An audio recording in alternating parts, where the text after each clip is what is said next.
On a fait 1 million de dollars de chiffre d'affaires. Ta stratégie de marketing, elle fait toute la différence. Il ne faut pas attendre d'avoir une idée parfaite pour se lancer. Je me suis dit, écoute Nassima, tu es jeune, dis-toi que plus tu gravis les échelons, le monde corpo, plus tu auras à laisser et plus la décision deviendra difficile. Just do it. Aujourd'hui, on reçoit Nassima Chorfi, une serial entrepreneur marocaine. C'est une des expertes du business en ligne au Maroc et elle a lancé des marques e-commerce qui ont connu un grand succès. Et aujourd'hui, elle va nous expliquer comment lancer un business de A à Z. I'm a builder, j'adore les débuts. J'adore la phase brute où il n'y a rien.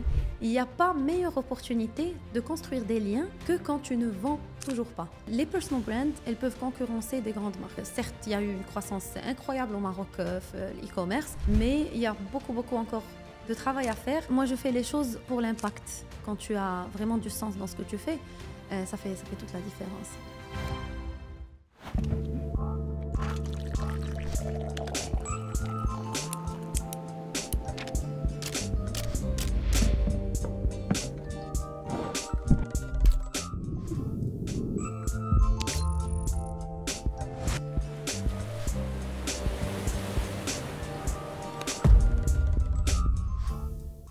Ce chiffre m'étonne toujours. 90% d'entre vous qui écoutez ce podcast régulièrement n'êtes toujours pas abonnés à la chaîne. Donc une seule chose, si vous aimez ce qu'on fait, si vous aimez ces podcasts et que vous voulez nous soutenir, abonnez-vous à la chaîne. Ça nous aide énormément. On va continuer à faire venir des invités super intéressants et à vous proposer des podcasts de qualité. Bon Nassima, bienvenue. Merci. Super contente de te recevoir. Moi aussi, je suis très contente d'être là. Merci beaucoup d'avoir accepté de participer au podcast. Écoute, pour ceux qui ne te connaissent pas, je pense que tu es une des expertes en tout cas, on va dire du business en ligne en général. Ouais. On va dire business en ligne en général, en particulier e-commerce. Ouais. Tu as 2 marques très cool dont on va parler et d'autres projets autour. Yes. Une présence importante sur les réseaux sociaux, on va dire une personal brand assez forte. Donc, on va parler de personal brand, on va parler de e-commerce, on va parler de business en ligne. Fais-moi un petit peu, comment tu as fait tout ça. Ouais. Pour commencer, est-ce que je peux te laisser te présenter? Oui, déjà merci Mohamed, je suis très contente d'être là. J'aime beaucoup ton podcast et je suis une fidèle follower de Next Wave, donc je suis très contente d'être là, de partager aussi mon histoire, my journey et pourquoi pas des petits apprentissages. Et pour me présenter, je vais dire... je vais définir un petit peu mon identité, qui aujourd'hui est entrepreneur et maman. Et en fait, j'essaie un petit peu en ce moment de jongler entre les deux. Du coup, je suis une maman depuis même pas 2 ans. Du coup, c'est une nouvelle vie pour moi. Et puis, je suis entrepreneur depuis, on va dire, 5 ans, 6 ans en full-time. Et du coup, je suis en train de naviguer tout ça. C'est une vie que j'ai choisie et qui n'est certes pas facile, mais dans laquelle je suis très épanouie, alhamdoulilah. C'est ce que tu me disais avant qu'on commence. Aujourd'hui, tu as 2 priorités, c'est ça? Oui, c'est ça. C'est exactement ça. C'est pour ça que je me définis comme ça. Je me définis comme ça. Bon, je suis moi, Nassima. J'ai un vécu, j'ai des histoires, etc. Mais aujourd'hui, je suis en train de naviguer ces 2 mondes que sont l'entrepreneuriat et la maternité. On va parler de tous tes business et tout, mais je pense que le sujet il est intéressant et tu as commencé à en parler. Côté business, tu as plusieurs business. Oui. En plus de ça, tu disais de la maternité qui est importante et tout. Comment tu jongles entre Chikamel?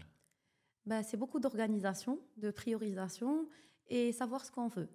Et bien sûr, il y a mon équipe, il y a support system sans lequel je ne pourrais rien faire et qui est très important aussi. Je pense qu'il faut s'entourer de personnes auxquelles on va faire confiance. C'était pas très évident pour moi parce que je suis un peu control freak. J'ai du mal à déléguer, j'ai du mal à lâcher. C'est quelque chose que j'apprends au fur et à mesure. Mais alhamdoulilah, les dernières années, je commence à m'améliorer sur ce volet. Du coup, ça m'aide énormément en ce moment. Quand tu es obligé, tu es obligé de déléguer. Oui, c'est ça. Et du coup, j'organise mes journées. J'essaie d'organiser aussi mes semaines de telle sorte à ce qu'elles soient efficaces. Je fais du task batching, c'est-à-dire que si je me déplace, j'essaie d'avoir tous les déplacements en même temps. Okay. Ouais, j'essaie de rassembler les tâches qui se ressemblent. Les tâches admin, je les laisse pour une journée. Donc, par exemple, une semaine type. Comment tu vas semaine t'organiser? type, alors, une semaine type, lundi, je le laisse pour tout ce qui est slow start. Parce que lundi, en général, la semaine, elle démarre. Moi, comme je t'ai dit, j'ai un petit. Le week-end, j'ai pas d'aide à la maison. Donc, le week-end, c'est vraiment en famille, surtout dimanche, c'est Ok. vraiment en famille. Et du coup, lundi, je commence en soft. J'essaye de voir, de prioriser mes tâches de la semaine, d'organiser un petit peu ce qui va se passer pendant la semaine, et puis de faire tout ce qui est admin, etc. Et puis, en général, mes journées, comment je les organise, c'est que je commence toujours par les tâches créatives le matin. صباح. Le matin, moi, je suis une Your personne best matinale. 4 hours Ah oui, كيقولوا ah ياك. oui, c'est ça, c'est ça, c'est ça. Moi, je pense que your creative juices, si tu ne les captes pas la matinée, كيمشيو. après, c'est mort. Parce que dès que tu commences les interactions avec les gens, tu as ta jauge d'énergie et de créativité qui se fait, tu vois, manger petit à Et petit. tu as beaucoup de choses qui viennent de l'extérieur. Voilà, c'est Ça change tout. Ça change tout. Ça change ta perception. Du coup, je commence toujours comme ça. Et puis, idéalement, je laisse toujours mes réunions, mes réunions, que ce soit avec la team ou là, des réunions en externe, je les laisse après 15 heures. C'est, on va dire, la journée type pour moi. Et ça me permet de caler du temps pour mon fils, de toujours déjeuner avec mon fils, de faire du quality time le matin et le soir aussi. Et le soir. Et donc, tu divises pas ta semaine par business. C'est-à-dire que tu Là, travailles sur tout, Là, surtout. tous les jours, ou par type de tâche. Oui, par type de Ok. tâche, par priorité. Ok. Voilà, ouais. C'est quoi ton premier business que tu as fait dans ta vie? Premier business. Alors là, premier business, c'est-à-dire un business qui a fini par se lancer, par avoir de la clientèle et tout, là. La première chose, Première chose. même pas dit la question de ton premier dirham ou ton premier dollar. Ok. Vraiment, la première chose que tu as fait, ما كانش القراية, ما كانش نقولوا un projet scolaire ou شي Ouais, حاجة. ouais. Un premier projet un petit peu business ou là différent? Au fait, j'avais fait, moi j'étais en freelance. Au fait, j'ai toujours fait des choses à côté de mon travail. Jamais été en mode travail à 100%. J'ai toujours fait des choses dans le week-end. Je travaillais toujours les soirées. C'est-à-dire que j'avais toujours cette envie de faire autre chose. Parce que je suis multipassionnée et j'ai du mal à rester dans une seule case. J'ai vraiment du mal. Okay. C'est pour ça que je lance beaucoup de business. C'est pour ça que parce que j'adore. I'm a builder. J'adore les débuts. J'adore la phase brute où il n'y a rien. La phase où tu crées. Ah ouais, j'adore. 0 to 1. 0 to 1 is my favorite. Vraiment, j'adore. Et ben du coup, c'était un peu ça. J'ai fait du freelance en graphic design. J'ai fait des business plans en freelance. Et tu en parallèle de... En ou parallèle, là, en parallèle de mon en travail. parallèle. En parallèle. Ok. Et puis, j'ai fait aussi un projet qui n'a pas vu le jour. En fait, on a ramené le stock, etc. C'était un projet de valorisation de beurre de karité. On avait ramené du Burkina Faso. On n'en trouvait pas beaucoup et surtout, on n'en trouvait pas vraiment valorisé et transformé dans un format qui soit vraiment, tu vois, moderne et facile de consommation. Et du coup, c'était le premier projet où je m'étais associée avec une amie. Et finalement, on a fini par laisser tomber parce qu'en fait, on était toutes les deux consultantes très, très busy. Ah. Et nos week-ends... Plus plein d'autres projets en parallèle. Ouais, et du coup, on a fini par laisser tomber. Par la suite, j'ai lancé, toujours en parallèle de mon job, Sweet Lab. En fait, c'était un projet de cookies, brownie. Il n'y en avait pas à l'époque. C'est-à-dire qu'on était, je pense, deuxième sur le marché avec le style American sweets, tu vois. Okay. American cookies, American brownies. Le cookie fin. Le cookie brownie ou là. Il y a plein de moments, mais en tout cas le cookie. Exactement. Mais tu sais, ce qui est drôle, c'est qu'aujourd'hui, toujours, je reçois parfois des messages de personnes qui avaient commandé à l'époque et qui me disent « bring it back, bring it back ». Du coup, je me dis peut-être que je vais faire un comeback China si je trouve la bande passante. Business. Tu parlais de ton expérience en strategy consulting, yes. au conseil. T'as le conseil en stratégie, etc. Ouais. Je sais que tu as fait de très bonnes études, on va le dire, classe prépa, l'école Mohammedia des ingénieurs. Ouais. Dans quel contexte tu as grandi? Qui fait, on va dire, tes études? Comment tu as fait les premiers choix? Ok, alors, au fait, Anna, quand j'étais petite, en fait, j'étais très, très curieuse. Et d'ailleurs, je tiens à remercier mes parents parce que كانوا vraiment qui me suivent, ma curiosité, mes envies de faire beaucoup de choses. Parce que, en fait, je me rends compte que j'ai toujours été multipassionnée, que j'ai toujours eu cette envie de faire plein de choses. Et j'avais retrouvé dernièrement mon journal. En fait, ça datait du primaire et je voulais être. En fait, j'écrivais mes aspirations, ce que je voulais être dans le futur, etc. Je voulais être en même temps égyptologue, astronaute. Égyptologue. Oui, astronaute, Astronaute. médecin. Astronaute, Kaina, il y a des enfants qui disent astronaute. Ouais, Mais égyptologue. voilà, c'était spécial. Parce qu'en fait, moi, j'étais obsédée par l'égyptologie, l'Égypte ancienne. Genre, j'ai appris les hiéroglyphes, j'ai appris à les écrire, à les lire. Et c'était un peu ma passion, Ok. tu vois. Et du coup, ben, c'était ça. En fait, même mon enfance, elle était en phase. J'avais des phases avec des passions à chaque fois où je me lançais à 100% et où j'étais vraiment à fond. Il me faut ces livres, il me faut ces hada. Et du coup, mes parents, ils avaient suivi de la curiosité et je posais beaucoup de questions. Et d'ailleurs, les enfants, on est tous curieux. Et tu penses les parents, ils ont un rôle pour Oui. comment dire, باش ما يقتلوش هذيك la créativité, que ce soit Mm. les parents, l'école et tout. Comment tu fais Oui. pour... Parce que je pense que la créativité Mm. et la curiosité, je veux dire, pas la créativité. Oui, la curiosité. Ouais. C'est assez naturel. C'est Que naturel. les enfants, ils posent des questions. C'est ça. Ouais. Mais ça disparaît avec l'âge. Ça disparaît. Est-ce que c'est juste parce qu'on grandit ou là, est-ce qu'il y a une manière de favoriser, de la laisser vivre avec la curiosité? Oui, oui, moi je pense que oui. Je pense que c'est la responsabilité des parents, la responsabilité aussi de l'école, de cultiver cette curiosité et de la préserver. Parce que c'est très, très important. Parce qu'aujourd'hui, ce qui se passe, c'est que des fois, tu rencontres des jeunes qui sont vraiment jeunes, qui ont de l'énergie et tout, mais ils ont zéro curiosité. À la limite, ils veulent juste vivre la vie comme ils le connaissent, ils ne s'intéressent à rien, pas de culture générale, pas de hobby. Ils vivent leur vie juste comme ça. Et moi, je pense que l'environnement en est pour beaucoup. Et c'est pour ça que je tiens à remercier mes parents, parce qu'ils ont toujours été là pour répondre à mes questions, pour suivre un petit peu mes petites folies qu'ils ne comprenaient pas forcément. Et d'ailleurs, même le début de l'entrepreneuriat, ils ne comprenaient pas tout, mais ils étaient là pour m'encourager. Du coup, je tiens à les remercier. Et j'aimerais vraiment que ce soit un message pour les parents, pour qu'ils encouragent leurs enfants à ne jamais perdre cette curiosité, mais plutôt de la cultiver. Ouais. Ouais. Et à les laisser faire les choses par eux-mêmes aussi, peut-être, ça permet de... Oui, oui. Ah oui, ça c'est important. Je sais pas vous, mais nous, dans l'équipe Next Wave, on a adopté l'intelligence artificielle et ça a complètement changé notre manière de travailler. Et donc, pour faire ça facilement, on utilise les fonctionnalités de Galaxy AI directement dans nos appareils Samsung. Et donc, on est super content d'avoir Samsung en tant que partenaire du podcast. Galaxy AI, c'est comme avoir un assistant personnel, super intelligent, directement dans votre téléphone ou votre tablette, et qui vous aide au quotidien dans toutes vos tâches. En un clic, on peut transcrire un audio en texte, on peut traduire en n'importe quelle langue, générer des idées ou générer du texte et plein d'autres choses. Ça m'aide beaucoup pour le podcast et pour toutes mes activités et donc on vous conseille d'essayer, ça vous permettra d'être plus rapide et plus créatif au quotidien. Ok, donc tu grandis dans ce contexte, tu testes plein de choses et tout. Bon, je pense que tu étais une très bonne élève. Oui, oui. Vu l'école que tu as fait, etc. Ouais. J'étais très bonne en maths. Très bonne en maths. J'étais brillante en maths. Dans d'autres matières, un peu moins. Mais grosso modo, j'ai eu une bonne note. Classe préparatoire. Classe prépa. Classe oui. prépa. Et ensuite, l'EMI. Oui, oui. L'EMI, qui est une école paramilitaire, Oui. donc un petit peu particulière, etc. Ouais.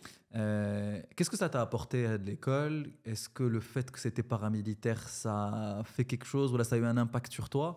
Voilà. Quel impact ça a eu? Oui, oui, oui. C'est, en fait, quand je vivais l'expérience et j'étais en plein dedans, et je suis sûre qu'il y a plein d'étudiants en ce moment qui vont relate to this, c'est que c'était un peu dérangeant.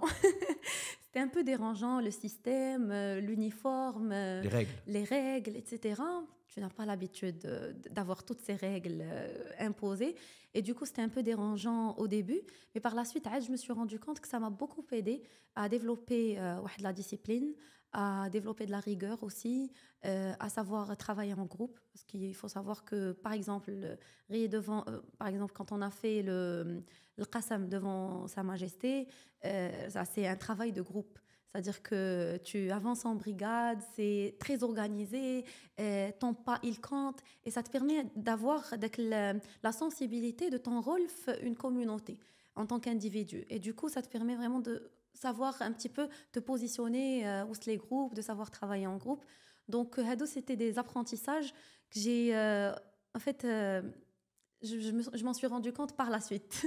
Mais, de l'importance. Ouais, de l'importance. Que quand tu vis ça, tu te dis, bon, c'est pas très fun. T'as pas envie de te réveiller. C'est ça. Tu aimes la discipline. Ah oui, c'est sûr, c'est sûr. Tu penses que c'est une question moi que je me pose parfois. Entre discipline et créativité, Tu penses que la discipline, ça tue la créativité ou là, pas du tout? Là, pas du tout. Pas du tout. Moi, je pense que. En fait, je pense qu'on peut être un petit peu les deux. Bon, Anna, je vais te dire, Anna, je suis un profil qui n'est pas à 100% discipliné. C'est-à-dire que, oui, j'essaie d'être organisée, etc. Mais je ne suis pas tout le temps by the book et tout le temps au carré, etc. Je laisse parfois un peu d'espace Pas d'espace. Ouais, parce que déjà, Anna, j'ai une manière de travailler quand j'ai envie d'être créative et tout que quand les idées fusent et tout, c'est un petit peu bordélique, tu vois. Et du coup, je pense que c'est un équilibre à avoir entre les deux. Je ne suis pas très, très partisane de la hustle culture. Il faut être trop discipliné, il faut se réveiller à telle heure, dormir à telle heure, faire sa douche froide tous les matins, À ce etc. moment-là, l'objectif, qui prêche ce que tu fais, qui lie la discipline en soi. C'est ça, exactement. C'est ça. C'est ça, oui. Ouais. Donc, ok, tu fais l'EMI, donc un parcours exemplaire, on va dire. Tu commences à travailler, tu fais des stages, j'imagine. Tu vas en conseil en stratégie.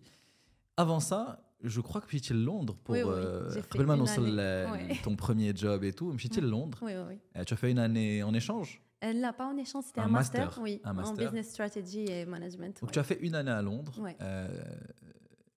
Quel impact ça a eu sur toi? Je pense que c'était la première fois parce que ما كبرتيش في الرباط.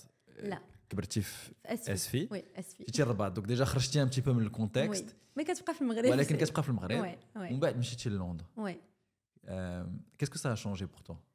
Alors, c'était une expérience courte, certes, ولكن c'était quelque chose parce que en fait, j'étais toute seule, j'avais pas d'amis qui avec le moment, j'avais pas de connaissances qui se délocalisaient à Londres ou qui poursuivaient ses études à Londres.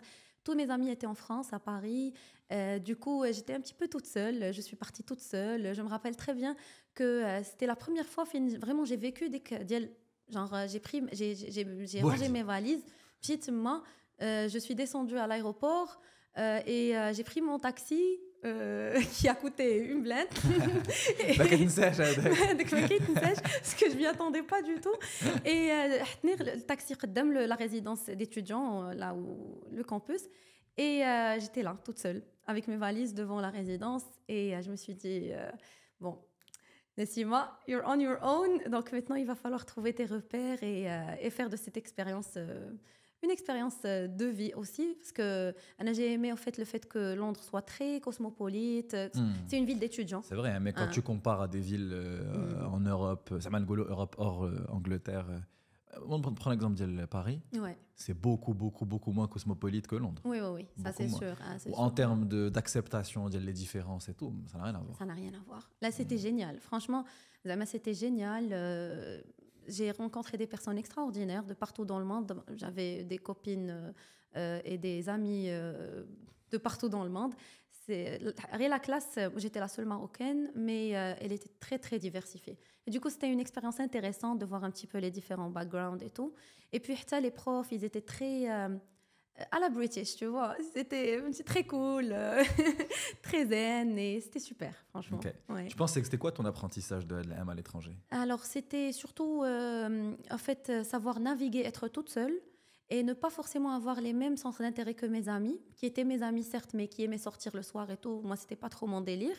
Et du coup, c'était créer un petit peu ma propre routine avec mes valeurs, avec mes principes, mais tout en étant connectée au monde et tout en découvrant, tout en essayant d'avoir une expérience assez riche et voyager un petit peu. Donc vivre ta vie selon tes choix, oui.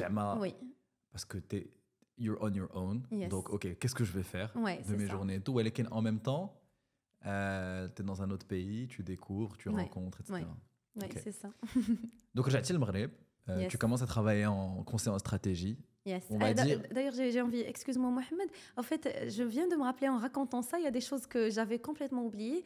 En fait, Fadik, la période quand j'étais à Londres, j'ai été très sensibilisée au business et à l'entrepreneuriat. Parce qu'en fait, il y avait des programmes dans mon école où en fait, ils encourageaient les idées, il y avait des programmes à l'entrepreneuriat. Et j'ai vu un groupe d'amis qui s'était lancé dans un business de smoothie powder et du coup ça m'a énormément inspirée et donc j'ai déjà commencé à l'époque à étudier un petit peu le marché pour voir. J'avais vu au fait qu'il y avait la tendance هذاك le moment où j'étais à Londres, de Moroccan Oil, Argan Oil. Ok. Il y avait beaucoup de marques qui se lançaient, Moroccan Oil. Et du coup, je me suis dit, tiens, est-ce qu'il y a d'autres produits qu'on peut valoriser من المغرب. من المغرب, etc. Ok. Du coup, j'avais pensé au safran. Ça m'avait intéressé surtout dans l'industrie cosmétique. Du coup, j'ai fait des formations en ligne dans la cosmétologie pour essayer de comprendre un petit peu est-ce que ça pouvait être fait, etc. Bon, ça n'a pas abouti, mais ça a abouti à un autre projet skincare. Voilà, c'est Aujourd'hui, ça. une de tes boîtes e-commerce, c'est Beauté Skin, c'est ça Ouais, le nom? c'est ça, Beauté. Ouais. Et donc, ça vient aussi de là, je pense. C'est ça. Ok. Ouais. Donc, Trelti le Maghreb, tu fais du conseil en stratégie. Ouais. Donc, on va dire, jusque-là, tu coches toutes les cases. Ouais. Bon élève, EMI, parcours classique, conseil en stratégie, etc. Ouais, parcours classique, parcours d'excellence aussi, Ouais. on ne va pas se mentir. Qu'est-ce qui fait que tu quittes le conseil pour te lancer dans le business? Alors juste, tu as dit que tu faisais déjà des trucs en parallèle. Oui. Donc du freelancing, graphic design et tout. Donc techniquement, quand tu étais en conseil en stratégie, tu as des trucs. Et Oui. en plus, Oui. tu gagnais un peu d'argent aussi, je pense, sur le côté. Un petit peu. Un petit peu. Hein. Qu'est-ce qui a fait que tu décides de quitter? Alors au fait, il faut savoir que j'ai choisi le conseil par conviction. Quand j'ai découvert le monde du conseil, surtout en stratégie, c'était vraiment ce qui me parlait. Les études de marché, la diversité des missions. On a fait des missions super intéressantes, que ce soit des missions étatiques, vraiment qui ont un impact aujourd'hui. Par exemple, on avait travaillé sur les régions d'El Ayoun, région de Dakhla, les plans de développement régionaux. Ok, les plans régionaux. Ouais, j'avais ok. travaillé sur ça, c'était super. C'était super excitant. Qui maintenant ont eu des gros impacts, ça m'a quelques années après. Oui, le port Dakhla Atlantique, sur l'Ayoun, il y avait beaucoup de projets, le CHU, Ok. etc. Du coup, Donc les aider à définir les stratégies, c'est ça, c'était l'implémentation des construire, stratégies, etc. C'est ça, oui. Et un peu dimensionner l'impact que ça aura en termes d'emploi, en termes de valorisation de PIB, etc. Du coup, c'était super intéressant. C'est toujours quelque chose qui me passionne. Et par la suite, j'ai fait un petit peu de missions en privé, que ce soit le secteur des assurances, que ce soit le secteur de l'agroalimentaire, sur des projets de la croissance externe, en Afrique, au Togo, etc. Du coup, c'était génial. Le conseil, c'est une très, très bonne école parce que ça te permet de voir et de découvrir plusieurs secteurs. Et pour une personne multipassionnée comme moi, c'était super. Your job, c'est de comprendre des secteurs. Des secteurs à chaque fois. Ouais. Et du coup, tu es toujours dans la découverte. J'ai fait de la finance et c'est un petit peu... Ouais. C'est un petit peu proche, ça m'a bon... c'est des secteurs différents, mais en fait, en même temps sur plusieurs clients, plusieurs boîtes. Donc, mais qu'est-ce qu'on a dit? On a dit que la curiosité de comprendre un petit peu différents types de business model, etc. C'est idéal. C'est l'idéal. Et du coup, moi, j'étais assez épanouie, on va dire. Avec le côté rationnel, esprit de synthèse, scolaire, un petit peu, qui en général plaît quand tu sors d'école. C'est ça. Parce que tu restes un petit peu dans un espèce de truc. C'est un peu la continuité. C'est la continuité. Hein. C'est la continuité. En fait, ça te permet de... Tu as limite l'impression, quand tu commences dans le conseil, tu as l'impression que tu es toujours en classe. C'est-à-dire que tu as beaucoup de recherches à faire, des choses à synthétiser, des Excel à modéliser, etc. Du coup, c'était hyper passionnant, to be honest. Et je voyais l'impact de ce que je faisais. C'était vraiment ce qu'il y avait de plus cool. C'est que très, très jeune, j'ai pu être dans des tours de table très intéressants avec, bien sûr, les associés et nos clients. On a fait avec le ministère de l'Industrie et tout. Du coup, c'était très intéressant. Okay. Tu sens directement intégré dans une sphère intéressante et puis tu arrives à voir un petit peu l'impact de ce que tu fais. Et du coup, pour moi, c'était la carrière idéale. En tant que consultante, j'étais vraiment over the moon. Et pour moi, en fait, quand je pensais à l'entrepreneuriat, ça dit que la phase de ma vie, je me disais certainement ce sera un cabinet de conseil propre, tu vois, ou là, du consulting en freelance et ensuite avec le temps un cabinet. Ok. Ouais. Donc, je l'ai envisagé. Donc c'est la vision d'Yel. Je l'ai envisagé. Je commence un travail, j'ai de l'expertise. Je vais passer quelques années où un business dans mon expertise. Ok, mais ce qui est compliqué parce qu'il faut des années, des contacts et tout. Oui, beaucoup de contacts.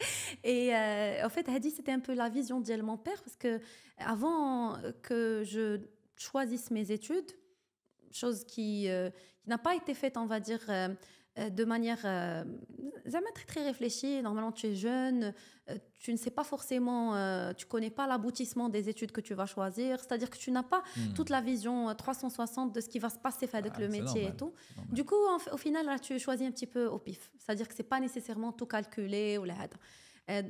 dit par rapport à l'orientation, généralement, c'est en fait, c'est un, comment on appelle ça, un concours de circonstances. C'est-à-dire que tu fais les prépas. En fait, tu es sciences maths, tu as une très bonne note, tu fais les prépas, tu fais une école d'ingé. Tu vois, c'est un petit peu un domino. C'est cool, le classement bien. Exactement. Tu as de l'école. Donc, du coup, donc c'est un peu comme ça. C'est-à-dire que j'ai jamais été en mode Safi, j'ai envie de poursuivre cette carrière. Ça, j'ai commencé dans le conseil, ça a commencé un petit peu à devenir un peu plus clair. C'est Nessima qui venait d'intégrer le monde corpo et tout, et qui se voyait dans le monde corpo. L'entrepreneuriat, c'est des choses que j'explore ponctuellement et que je ne prends pas forcément au sérieux au début. Mais pour revenir au conseil de mon père, ça a toujours été de choisir un secteur où tu as éventuellement la possibilité de valoriser ton expérience, le secteur privé, en lançant ton propre truc. Tu vois, du coup, c'était un petit peu la vision que j'avais. Et c'était ma vision de l'entrepreneuriat, c'était faire 10, 15 ans, 20 ans, je ne sais pas, devenir peut-être partenaire ou manager et par la suite lancer ta boîte de conseil. Ouais, c'était ça. Bon, après, quand j'ai commencé un petit peu à comprendre les subtilités et à quel point c'est pas facile, et qu'en parallèle, j'ai commencé à explorer d'autres choses, ma vision a changé. Et d'ailleurs, il y a eu un grand shift au fil des années de ma vision. D'ailleurs, ce que je fais aujourd'hui par rapport à ce que je faisais avant, c'est complètement différent. Il y a une petite continuité parce que le problem solving, l'esprit de consultant, il est là. Il m'aide aujourd'hui, que ce soit pour mes business ou là pour les gens que j'accompagne qui se lancent en business. Et du coup, l'esprit, il est là. C'est quelque chose que tu acquiers, qui est toujours avec toi, les compétences de méthodo, etc. Mais ma vision de la vie a complètement changé. Ok. Yes. Donc une grosse transition. Yes. Et quand tu es en conseil, c'est quoi le déclic pour te lancer dans l'entrepreneuriat? Alors, au fait, la période de conseil, parce qu'en fait, il faut savoir que j'ai fait presque 4 ans en conseil. Par la suite, j'ai fait une année dans une multinationale. C'est dans le secteur de l'école center. J'étais dans le département commercial en avant-vente. Et du coup, j'ai touché un peu au commercial, qui était une expérience très, très riche. Un an, mais vraiment, j'ai beaucoup appris. Une structure beaucoup plus grande. Et aussi un job qui voulait de moi d'orchestrer entre plusieurs corps de métier. Parce qu'en avant-vente, tu construis des proposals, c'est-à-dire que tu construis le socle de l'offre que vous allez faire aux clients. Et du coup, tu as besoin de consolider un petit peu ce qui se fait, que ce soit la finance, l'IT, ressources humaines, la com, etc. Et du coup, ça m'a permis un petit peu de voir le business un autre angle, interne, c'est-à-dire pas en tant que consultante qui va venir proposer business. Des stratégies, mais c'était côté business, exécution, et de voir l'exécution se faire tout de suite. Et du coup, l'expérience a été super intéressante, et c'est pendant cette année-là que j'ai un petit peu accéléré sur mon côté entrepreneur. C'est là où j'ai commencé vraiment à considérer l'entrepreneuriat en full-time. Je n'étais pas très, très consciente, ou là, je n'avais pas idée de quand est-ce que ce sera fait. Peut-être moi, je me disais peut-être dans 4 ans, dans 5 ans, mais je n'aurais jamais pensé que j'allais passer une année et par la suite démissionner et me lancer. Mais en fait, il y avait eu un déclic, c'est que j'avais eu un AVC qui était un petit peu surprenant pour mon âge, parce que je l'ai fait à 27 ans. Ah ouais. À 27 ans, c'était plus spécifiquement, c'était un AIT, c'est-à-dire que c'est un accident ischémique transitoire, c'est-à-dire que c'est des mini-AVC qui se reproduisent.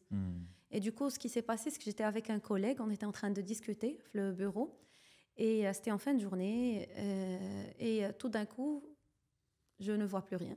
Genre, c'est tout noir. Tu restes consciente ou tu vois plus rien? Je suis consciente, mais je vois rien. C'est noir, c'est vraiment noir. Du coup, je pensais que c'était une baisse de tension, une hypotension. Et c'était un petit peu, tu vois, une frayeur inopinée. Ouais. On ne s'attend pas du tout à un truc comme ça à mon âge. Je venais de rentrer de congé. J'avais fait un mois aux États-Unis. Dès que le congé, je l'avais négocié avant de prendre le job. Du coup, c'était dès que le mois aux États-Unis, road trip, etc., dont je rêvais. Et du coup, quand dakhla nashta, prête pour reprendre mes fonctions, tout va bien. 27 ans, bon travail, kulchi. J'avais une prime en vue, c'est-à-dire que j'avais des opportunités et tout. C'était très bien. Concentré sur ça. Un petit peu, comme je t'ai dit, j'ai commencé un petit peu à considérer l'entrepreneuriat, mais en side hustle. Tu vois, genre, je faisais des trucs. J'avais lancé de Sweet Life à l'époque. Et du coup, j'étais toujours en mode week-end, je travaille sur mon truc. En semaine, je suis concentrée. Okay. Et ça, c'est un conseil, une recommandation que j'aimerais donner aux personnes qui veulent se lancer en parallèle de leur travail. C'est vraiment de ne jamais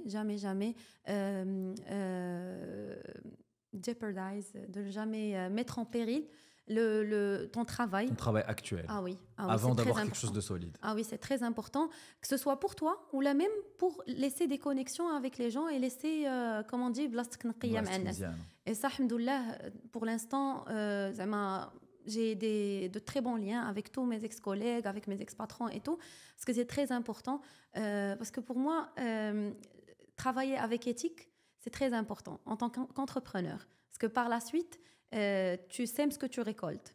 Si tu triches, si tu n'es pas sérieux, si tu ne fais pas ton travail, ou là, si tu travailles sur ton projet aux dépens de tes missions qui te sont données et sur lesquelles tu as été responsabilisé et qui ont un impact sur d'autres personnes, c'est que tu auras des problèmes par la suite ou what goes around comes around. Là, c'est clair. C'est parce qu'au final, peut-être que tu n'auras pas l'éthique sur tes business et peut-être que ton problème n'est la boîte dans laquelle tu travailles, mais plus tard. Au final, tu finis toujours par semer ce que... Et le monde est petit, tu sais, les opportunités, on ne sait pas, il faut toujours garder de bons liens. Et du coup, c'était vraiment ça. J'étais très, très rigoureuse dans mon travail. Alhamdoulilah, je livrais tout à temps. C'est-à-dire que mes boss étaient contents. J'ai jamais eu de réprimande ni quoi que ce soit. Et en parallèle, je faisais mes trucs. Je prenais sur moi, je me sacrifiais. Les week-ends, que ce soit mon mari ou moi, parce qu'on travaille ensemble, on bossait ensemble. On avait toujours un truc en cours. Je bossais parfois même entre midi et 2, c'est-à-dire quand les collègues sortaient pour reprendre le déj et tout. J'étais pas tout le temps là. Parfois, une fois par semaine, 2 fois par semaine, mais à part ça, j'étais en mode what can I do with this free time pour avancer, pour après. Okay. Donc à 27 ans, tu te dis peut-être je vais me lancer, etc. Tu as un AVC à 27 ans, c'est très très très très jeune. Ouais. Est-ce qu'il y a eu un avant-après? C'était quoi l'impact? Oui. Au fait, quand on parle de déclic, pour moi, mon déclic, c'était ça. C'est-à-dire que l'idée était là, la graine, tu vois, ça grandissait petit à petit.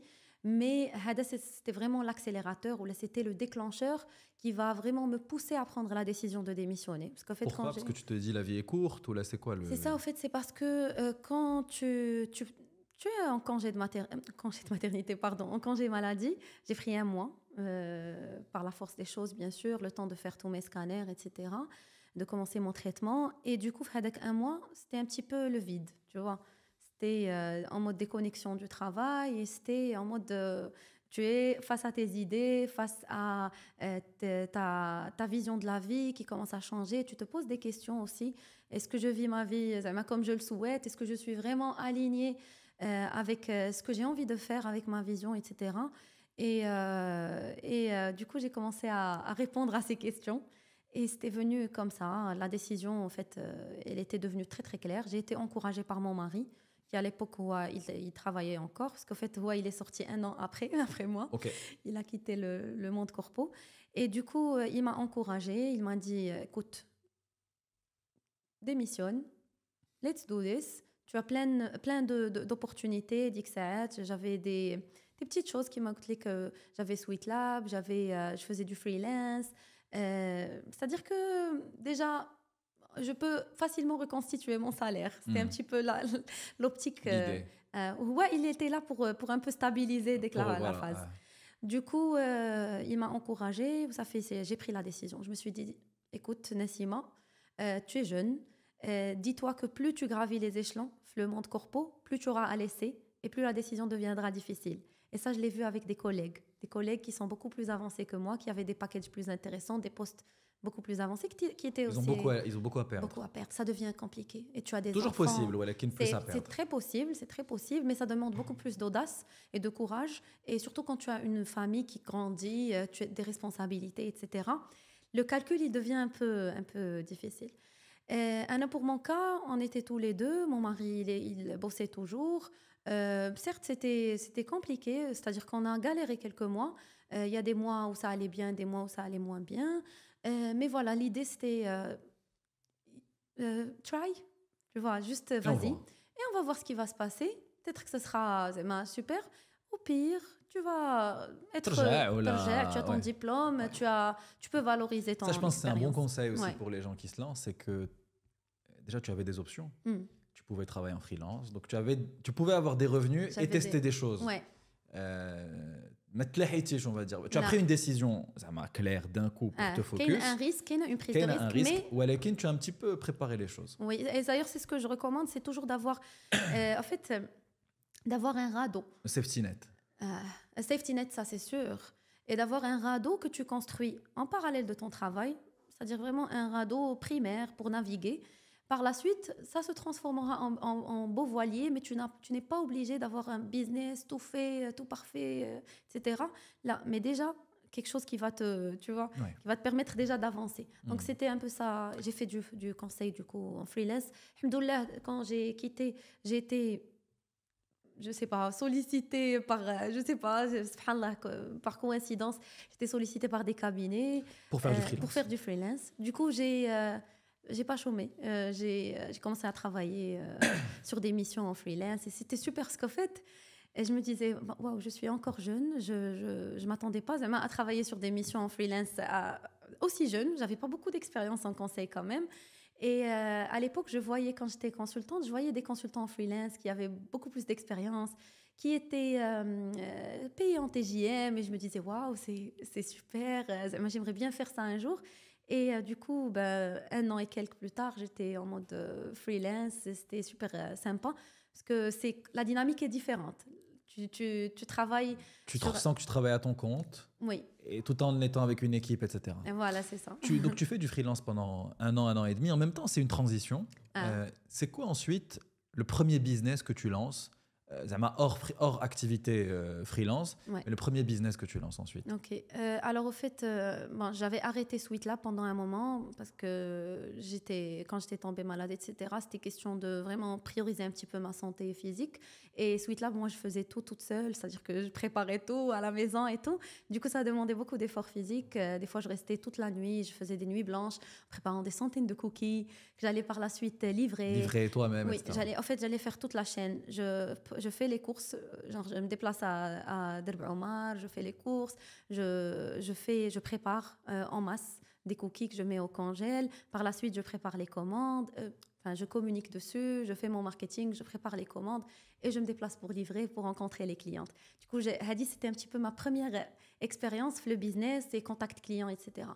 Et par la suite, j'ai arrêté cette activité, j'ai focus un peu sur le freelance et le business de Zedenia, il commençait à se structurer. L'idée était là. Quand j'étais encore, c'est-à-dire dans mon dernier job, on a commencé à travailler sur l'idée de base, parce que comme je voyageais beaucoup et que j'adorais tout ce qui est organisation, tout ce qui est planners, etc., du coup, donc tout ce qui est planeur pour t'organiser, écrire tes objectifs, etc. Okay. Du coup, et que j'en achetais beaucoup et que j'en trouvais pas au Maroc une qualité et un contenu qui soit un petit peu différent, là qui se distingue de l'agenda classique qu'on utilise ou là qu'on nous donne au travail ou là. Du coup, l'idée de Zedenia était là. C'était pas on avait ni nom ni rien du tout. C'est genre un planeur qu'on avait commencé à concevoir, mon mari et moi. Et d'ailleurs, c'est lui qui a travaillé sur la conception, qui a fait le design, etc. Et non, je vais parce que j'ai envie de comprendre étape par étape comment tu as lancé. Ouais. Et du coup, quand je travaillais toujours, j'avais déjà le prototype. Le prototype, il était là. Mais je ne l'avais pas pris au sérieux ni quoi que ce soit. C'était un truc fun que je faisais à côté. J'avais montré à des collègues, je m'en rappelle très bien, qu'il n'avait pas pris trop au sérieux parce que, bon, tu te dis, hein, ok, tu vas vendre des agendas. Je te dis, c'est un agenda. Ouais. C'est un agenda, tu vois. Alors que tu as des brands d'agenda énormes. Oui, ben, aujourd'hui, si tu vois juste la croissance du marché de stationery, ça a vraiment explosé. Stationery, c'est-à-dire tout ce qui est agenda, paperasse, c'est-à-dire papeterie, papeterie, c'est ouais, ça. Okay. Notebook, etc. Moleskine, par exemple, c'est une marque d'agenda qui est énorme. Moleskine, c'est des leaders. Depuis, il y a pas mal de marques qui se sont. Donc ça, tu avais commencé à travailler dessus, et après, tu le structures un petit peu plus. Après, en fait, Covid. Ah. Ouais, moi, je sors en 2019. Je me rappelle très bien, mon dernier jour, c'était en novembre 2019. Ça coïncidait avec mon anniversaire, presque.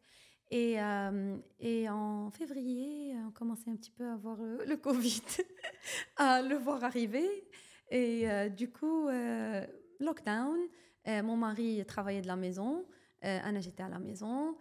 Du coup, c'est là où on fonce.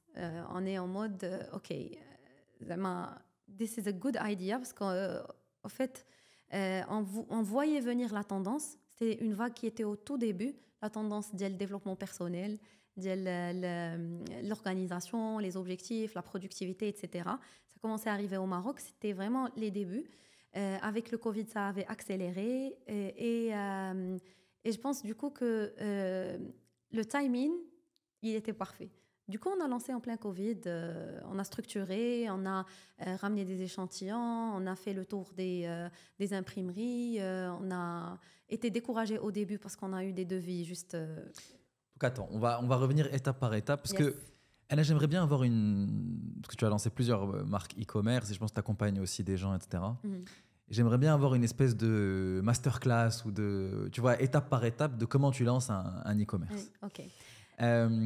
Si on prend l'exemple de Zedenia, par exemple, est-ce que tu peux nous expliquer les étapes ? Les étapes, d'accord.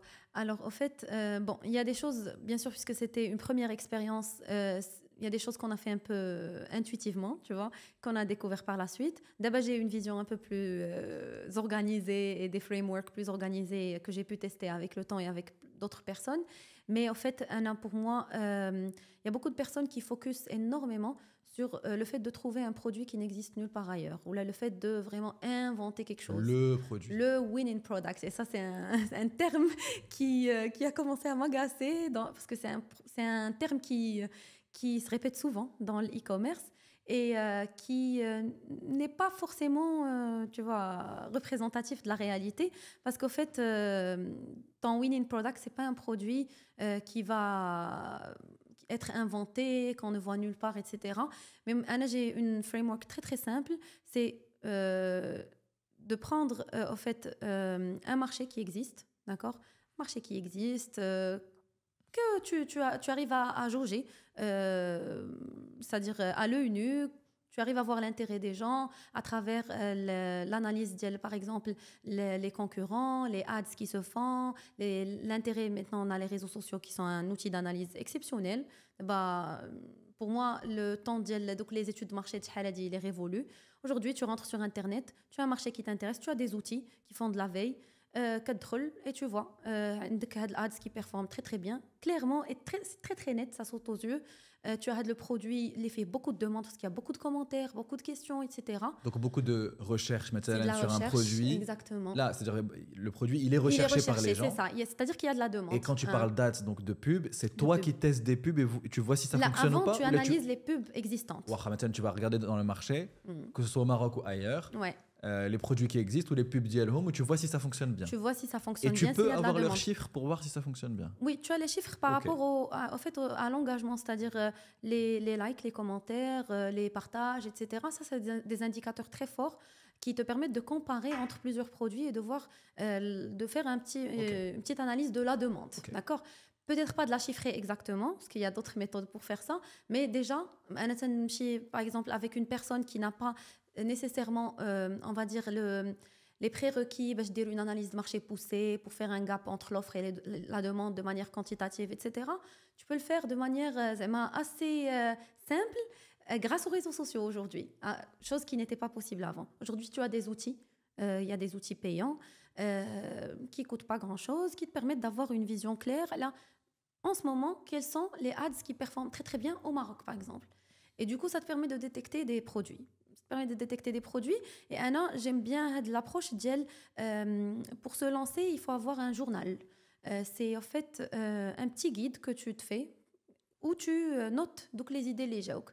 Tu notes par exemple, voilà, j'ai détecté le produit, je le note, j'ai détecté le service, je le note.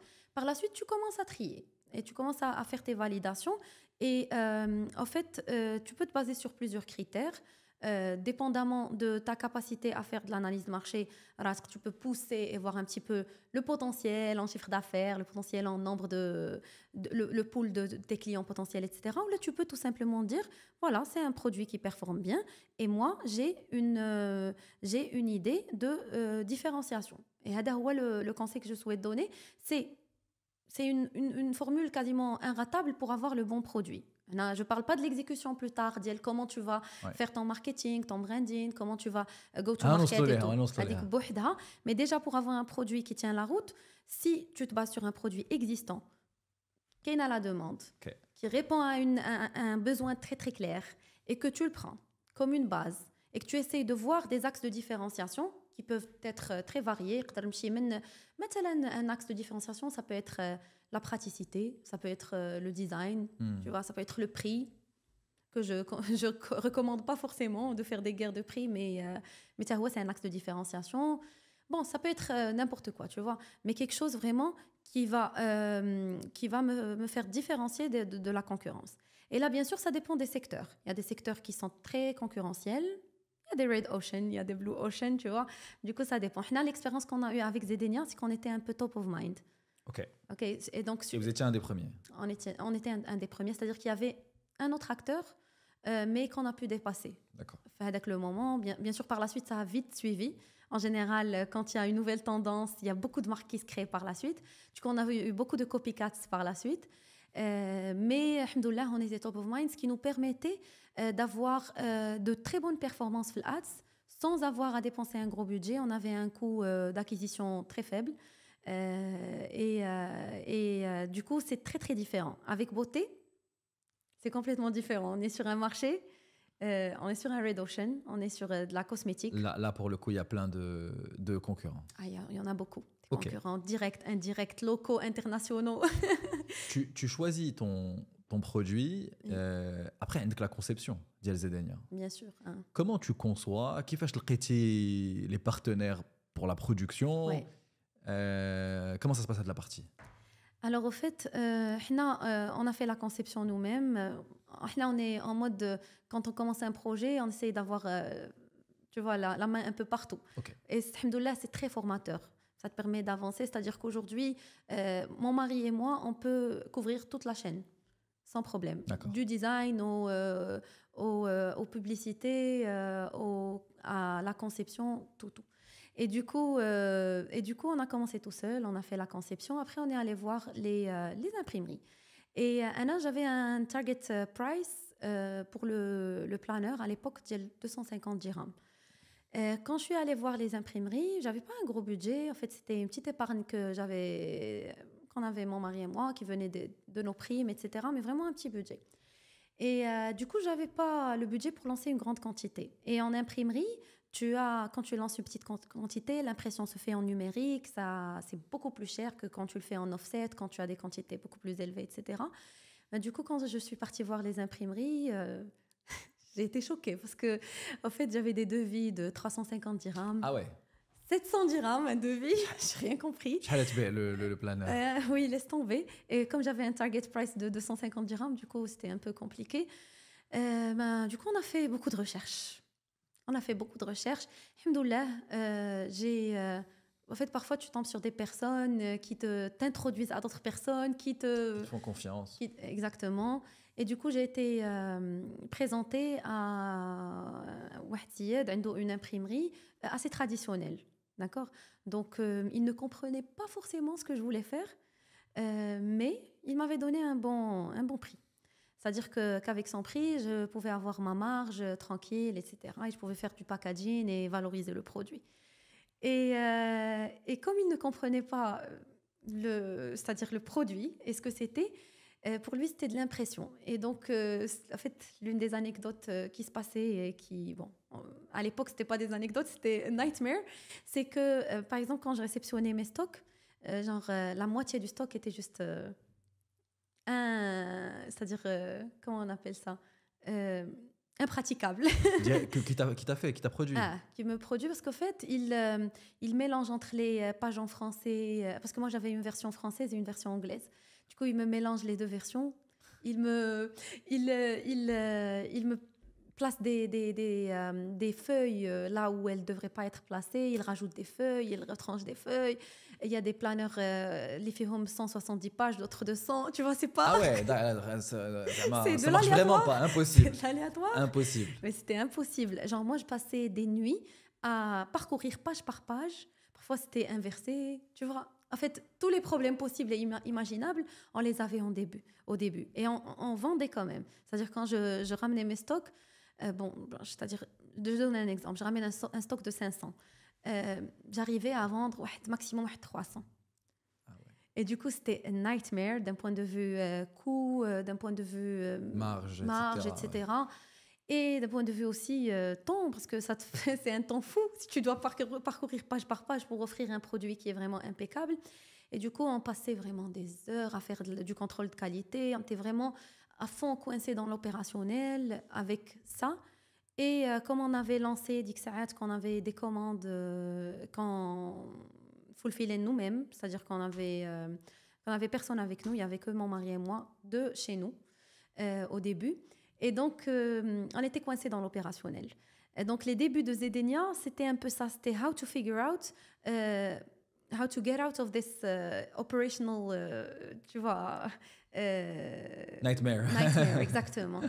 Et donc, ce qu'on a commencé à faire, c'est de chercher d'autres fournisseurs. D'abord, on avait un petit peu un levier de négociation, puisqu'on avait déjà fait notre proof of concept, on avait déjà des clients. On avait, pendant un moment, on était en rupture de stock, mais on avait déjà des précommandes. C'est-à-dire que c'était plus facile de trouver des fournisseurs.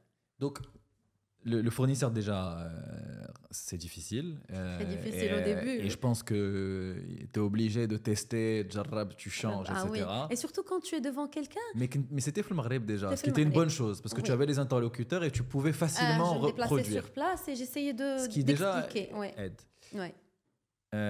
Donc je garde le fil, tu vois, comment lancer un petit peu le e-commerce. Tu conçois, comment tu le marketes, c'est-à-dire comment tu vends. Comment tu vends? Alors, au fait, aujourd'hui, avec le marketing digital, les réseaux sociaux, c'est devenu beaucoup plus simple. Anna, pour moi, déjà, il y a l'e-commerce, les barrières à l'entrée, elles sont très, très faibles. Ce qui fait bien sûr qu'il y a de la concurrence, mais si tu sais où te placer, que tu sais te distinguer, que tu travailles très, très bien ton branding et ton go-to-market, alors ça peut exploser. Au fait, à produit égal, le branding et ta stratégie de marketing, elle fait toute la différence. Okay. Et Hadi, j'y crois, dur comme fer, parce que j'ai vu la différence des produits qui étaient très très bien aussi, qui n'ont pas réussi à décoller, et vice-versa, des produits un peu moins bien, qui décollent très très bien, etc. Du coup, l'idée, c'est déjà d'avoir une stratégie de marketing bien claire. Tu as plusieurs façons de faire. Aujourd'hui, il y a la stratégie de personal brand, qui fonctionne très très bien et que je recommande à tout le monde. Si tu as la volonté, que tu trouves que tu as ce sens de le partage. Avant d'en parler, peut-être explique ce que c'est. Je pense que tout le monde ne sait pas ce que ça veut dire personal brand. Alors, en fait, une personal brand, c'est au fait, comme son nom l'indique, c'est une marque personnelle qui est attachée à ton image. C'est-à-dire que c'est un petit peu ton positionnement en tant que personne, ou on va dire, j'aime bien le terme de key person of influence, c'est-à-dire qu'en tant que personne, y a un livre d'ailleurs qui porte ce nom, de Daniel Priestley, est très intéressant, une personne qui a une certaine expertise, pas forcément, on va dire, une expertise très, très poussée, mais qui a des choses à partager dans un secteur particulier. D'accord ? Et ça peut être ce que tu veux. Des personal brands, il y en a dans tous les secteurs. Mais tu deviens la personne de référence dans ce sujet-là. Et du coup, moi, ça m'a aidée parce qu'en fait, comme j'étais passionnée par l'organisation et du coup, j'en parlais, j'ai fait des vidéos sur le sujet. Je commençais à bâtir un petit peu my personal brand. Du coup, c'était un petit peu logique. J'avais une audience assez qualifiée, alhamdoulilah, qui me suit jusqu'au jour d'aujourd'hui. Et alhamdoulilah, ça te permet d'attirer exactement ton audience cible. D'accord? Et du coup, si tu arrives à construire un personal brand qui te permet d'attirer une audience, sois sûr que tu auras un élan de départ qui est juste extraordinaire. Aujourd'hui, les personal brands, elles peuvent concurrencer des grandes marques, surtout quand on parle de personal brand vraiment, c'est-à-dire importante, oui. Parce que la connexion que tu arrives à créer en tant que personal brand, tu la créeras jamais en tant que business. C'est une connexion human to human. Et du coup, ça te permet vraiment de créer des liens très très forts avec ton audience cible et avec potentiellement tes clients. Et ça te permet de bâtir, de créer un sales funnel qui est organique. Donc un tunnel de vente. C'est-à-dire que tu as ton audience qui se transforme en client prospect, que tu convertis par la suite, qui est vraiment organique et qui se solidifie jour après jour. Et ça, it's an asset. Ok. Ça, c'est quelque chose sur lequel tu continues à travailler et qui évolue avec le temps. Exactement. Okay. Et aujourd'hui, on peut dire que c'est aussi un capital, tu vois. Donc c'est une façon de faire les choses. On double-check, on double-clique juste sur ça une seconde et après on rentre sur les autres manières de marketer un produit, que ce soit Zedenia ou Beauté d'ailleurs. À l'époque, quand tu lances Zedenia, tu as déjà une personal brand. Oui. Tu as, disons, une communauté de combien de personnes environ? Je pense, je ne me rappelle pas, peut-être 70 000, okay. Un truc comme ça. Bon, sachant que le nombre n'est pas forcément important. Il n'est pas important. Ce qui compte, c'est à quel point c'est, disons, à quel point le lien est fort. C'est ça. Mais tu as quand même une... Oui, j'ai une base. Est-ce que... j'ai plusieurs questions. Est-ce que tu avais commencé un petit peu à être sur les réseaux en te disant peut-être je vais lancer un business, etc. Et donc ça préparait ou là pas du tout? Et deuxièmement, est-ce que quelqu'un qui est en train de se lancer dans le business, est-ce qu'il le lance en parallèle ou là, d'abord avoir une certaine masse critique? Enfin, comment tu vois les choses entre entrepreneuriat, personal branding, etc. Dans quel ordre? Ouais. Alors, au fait, Anna, je l'avais fait par passion. C'était la période de le conseil. C'était vraiment un échappatoire. Je partageais que des recettes parce que c'est l'une de mes passions aussi, c'est la cuisine, la gastronomie. Et du coup, je partageais beaucoup de recettes, style, tu vois, tasty, etc. Et petit à petit, j'ai commencé un petit peu à partager plus, à faire des vidéos un peu plus long format sur YouTube. Et d'ailleurs, jusqu'au jour d'aujourd'hui, YouTube, c'est ma plateforme préférée parce que... Ouais, moi aussi. J'adore. Le long format, ça te permet de créer des liens très, très forts. Puis, ça te permet aussi c'est-à-dire que ça permet aux gens de vraiment avoir le temps de te connaître. Qu'il y a des règles pour personal brand. Il y a justement Daniel Priestley qui parle d'une règle qui s'appelle 7-4-11. C'est-à-dire que tu dois être... c'est-à-dire que pour pouvoir bâtir une vraie relation avec un internaute ou une audience, il faut essayer d'être présent au moins, ou là d'avoir du contenu out there qui constitue 7 heures au moins. C'est-à-dire que c'est quelque chose qu'il faut privilégier le long format, d'accord? 7 heures 7 heures en cumulé, okay. Pour commencer à avoir une personal brand sur 4 plateformes différentes, donc sur 4 endroits différents, d'accord? Pas forcément en même temps, mais c'est juste le fait, par exemple, de... je sais pas, visiter peut-être une émission, un podcast, etc. Ça te permet de consolider ton positionnement en tant que personal brand et puis d'avoir 11 interactions, que ce soit comments par-ci, que ce soit des messages par-là, que ce soit des prises, des interactions. Et du coup, c'est pour ça que YouTube est très intéressant. Et donc, c'était un petit peu ça. J'étais en mode, c'est ma passion, je le fais, j'ai pas forcément de plan. J'étais déjà initiée à ce qui se faisait ailleurs, notamment aux États-Unis, où il y avait des YouTubers qui lançaient des business, etc. Ça me parlait, c'était quelque chose qui me semblait très très loin. Et je me disais que peut-être au Maroc, c'est pas faisable de faire ça en ce moment, etc. Donc c'était vraiment une vie à laquelle j'aspirais, mais dans un avenir lointain, tu vois, on va dire. Okay. J'aurais jamais pensé que ça allait être ma réalité 4 ans après ou quelque chose comme ça. Du coup, pour une personne qui souhaite se lancer, pour revenir à ta question, alors, tu as plusieurs façons de faire. Aujourd'hui, si tu as la possibilité de lancer ton personal brand avant. Soit, parce que je le dis toujours, il n'y a pas meilleure opportunité de construire des liens que quand tu ne vends toujours pas.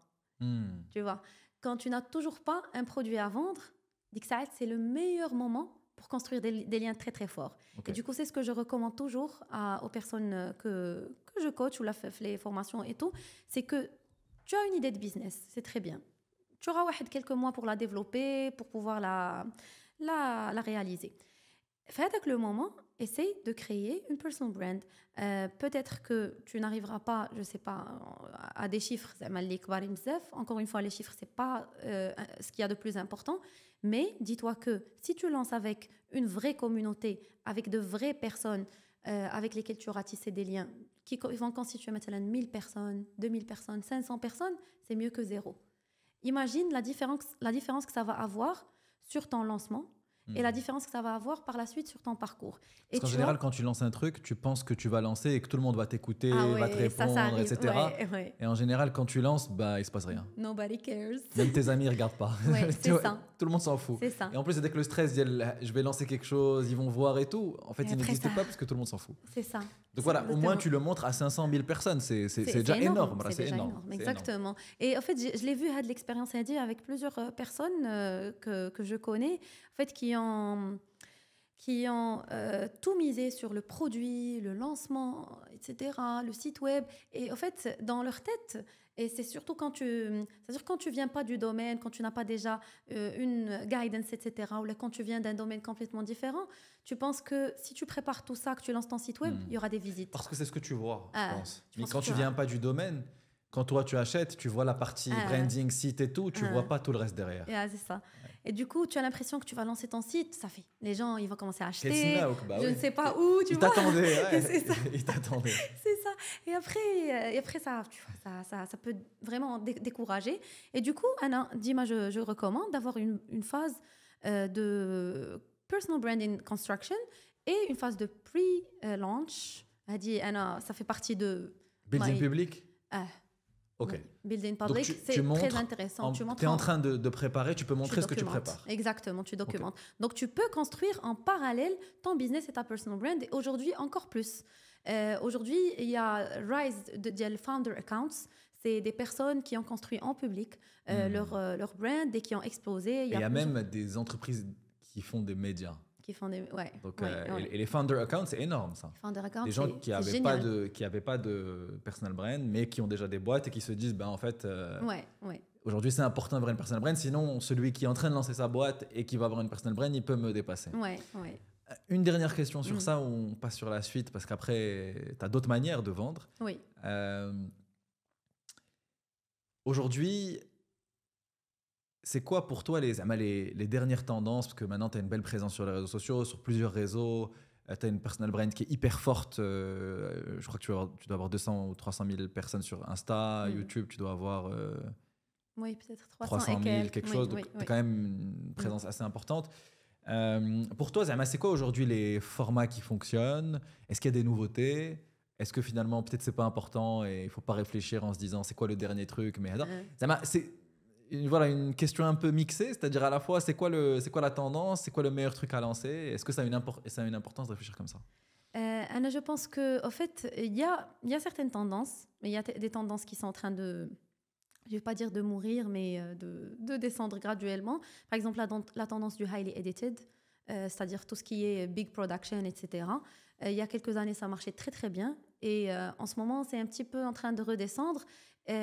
En privilégiant plutôt les formats authentiques, les formats vraiment, tu vois, qui créent des connexions, etc., les conversations.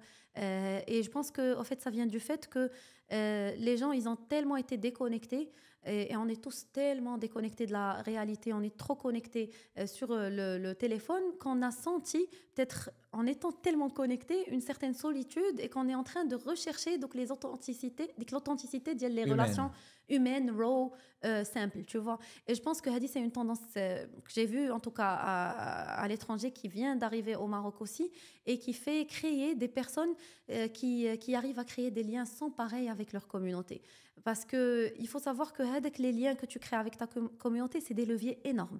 Et de grandes boîtes dépenseraient vraiment beaucoup d'argent pour avoir donc les liens.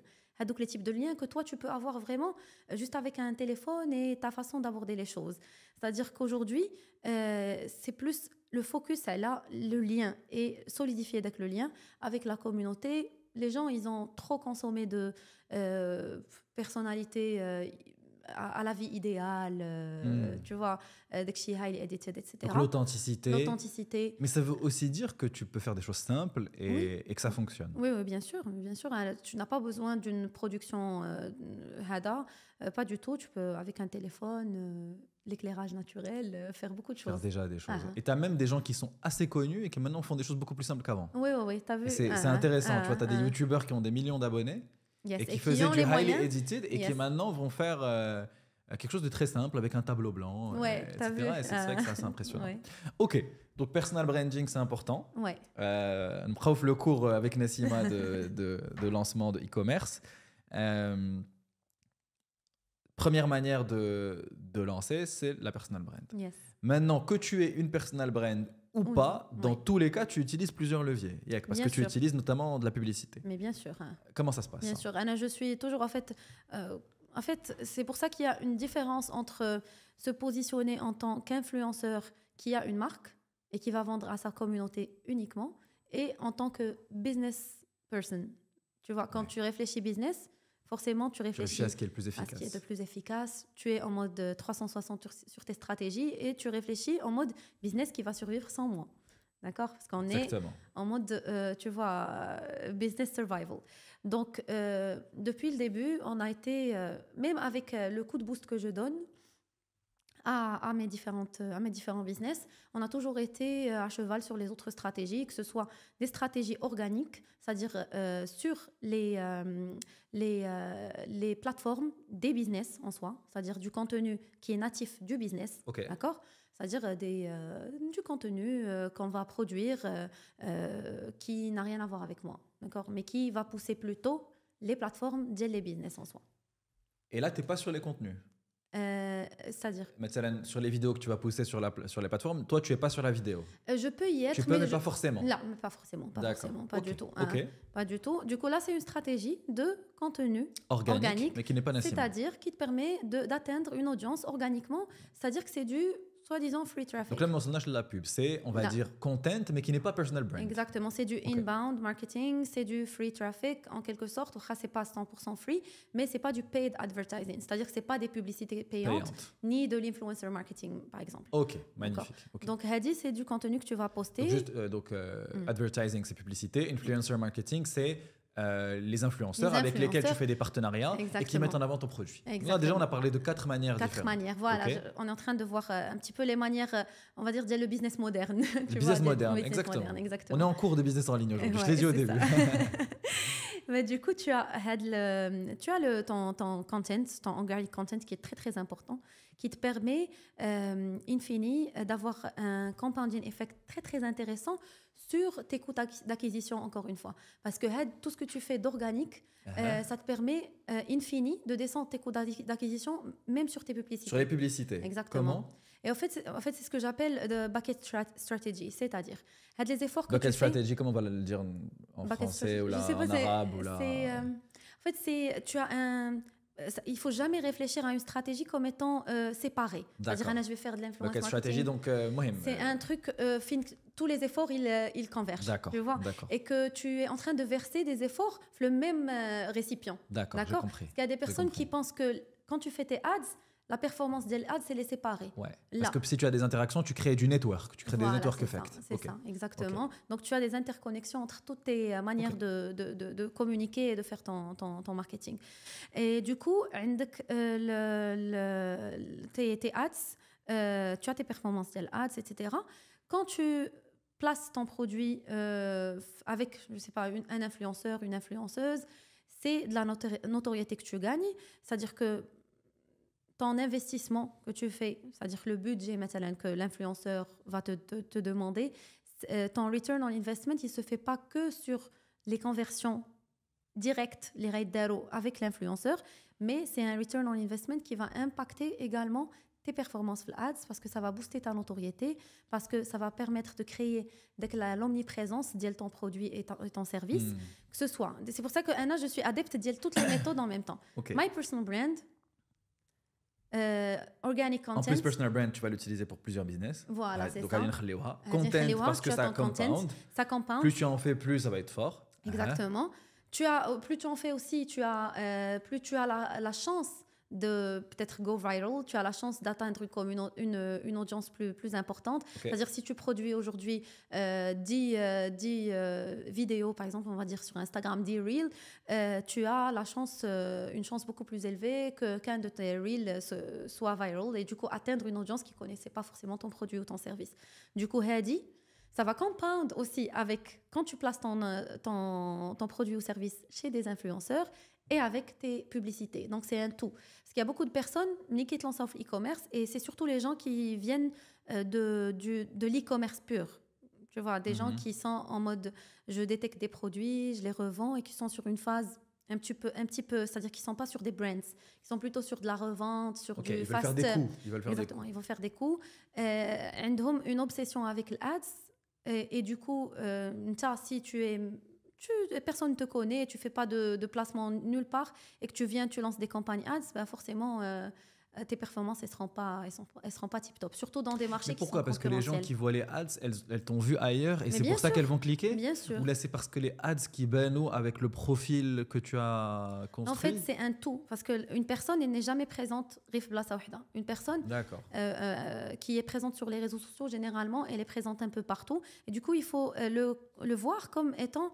c'est une personne que tu rencontres à différents points d'accès. D'accord ? Et comme tu le sais, la décision d'achat ne se fait jamais au premier point d'accès, très très rarement. Ouais, c'est ça. Parce qu'aujourd'hui, c'est de plus en plus facile de communiquer avec les gens, mais du coup, c'est de plus en plus difficile de vendre parce que les gens, ils s'habituent. Oui, c'est ça, Bien exactement. Et du coup, la répétition, c'est important.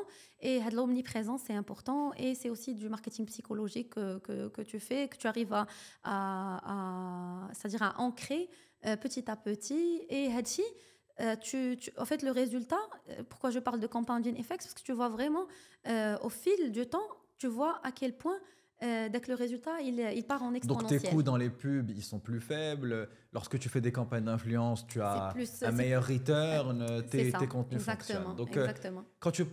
Ce qui est intéressant dans ce que tu dis, c'est que si ce que tu veux faire, c'est une boîte e-commerce et un brand, dans ce cas-là, il faut réfléchir long terme. Oui, c'est ça. Court terme, il faut gagner de l'argent, donc il faut directement faire de la pub, etc. Pour générer. Oui, bien sûr. Mais en même temps, il faut créer tes actifs. Ton personal brand, ton compte. C'est ça, exactement. Hyper intéressant. Ouais. On va parler de beauté skin et de plein d'autres sujets. Dernière question sur ça. Moi, je ne sais aller où le cours. Tu as vendu, mais quand tu as vendu, c'est pas fini. Bien sûr. Est-ce que tu peux nous parler rapidement de comment tu fais en sorte pour que ton business il soit sain ? Oui. C'est-à-dire tout ce que tu dois gérer après, oui. Service client, etc. C'est important. Bien sûr. Et peut-être même juste rapidement, même comment tu peux, je sais pas, automatiser un petit peu ton business, créer des process, etc. Je pense que c'est quelque chose qui est important parce que tu es très organisation, donc je pense que tu es forcément très process, etc. Oui. Donc peut-être qu'on peut juste finir cette partie-là sur après, une fois que tu as vendu. Ok. Alors au fait, une fois que tu as tes premiers clients, bien sûr, il faut stabiliser ton business.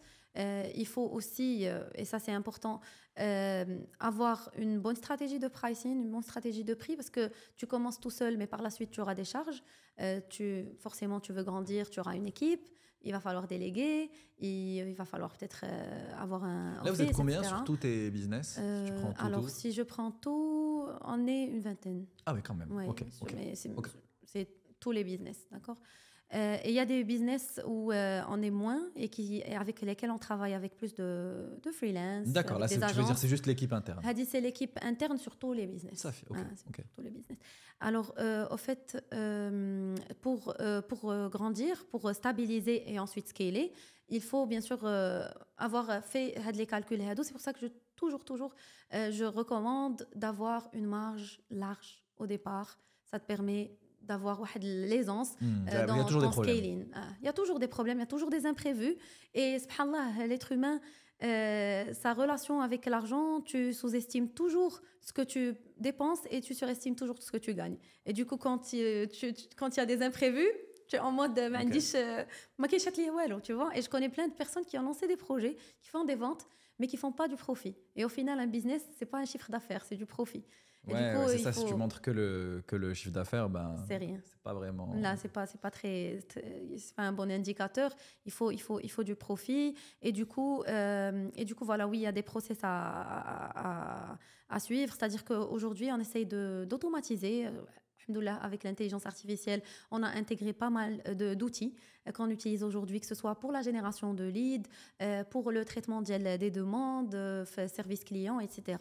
Et je mets vraiment un point d'accent sur le service client, parce qu'aujourd'hui, il faut savoir que les dernières années, depuis 2020, d'abord, certes, il y a eu une croissance incroyable au Maroc, l'e-commerce, mais il y a beaucoup, beaucoup encore de travail à faire, tout ce qui est fidélisation, tout ce qui est service client, parce qu'il y a beaucoup d'e-commerçants qui ne mettent pas c'est-à-dire qui n'en font pas une priorité. Pour eux, c'est je vends et puis c'est tout. Ok. Alors que Hnaya, quand tu construis une marque, et du coup tu vises bien sûr le long terme, tu vises aussi la fidélisation.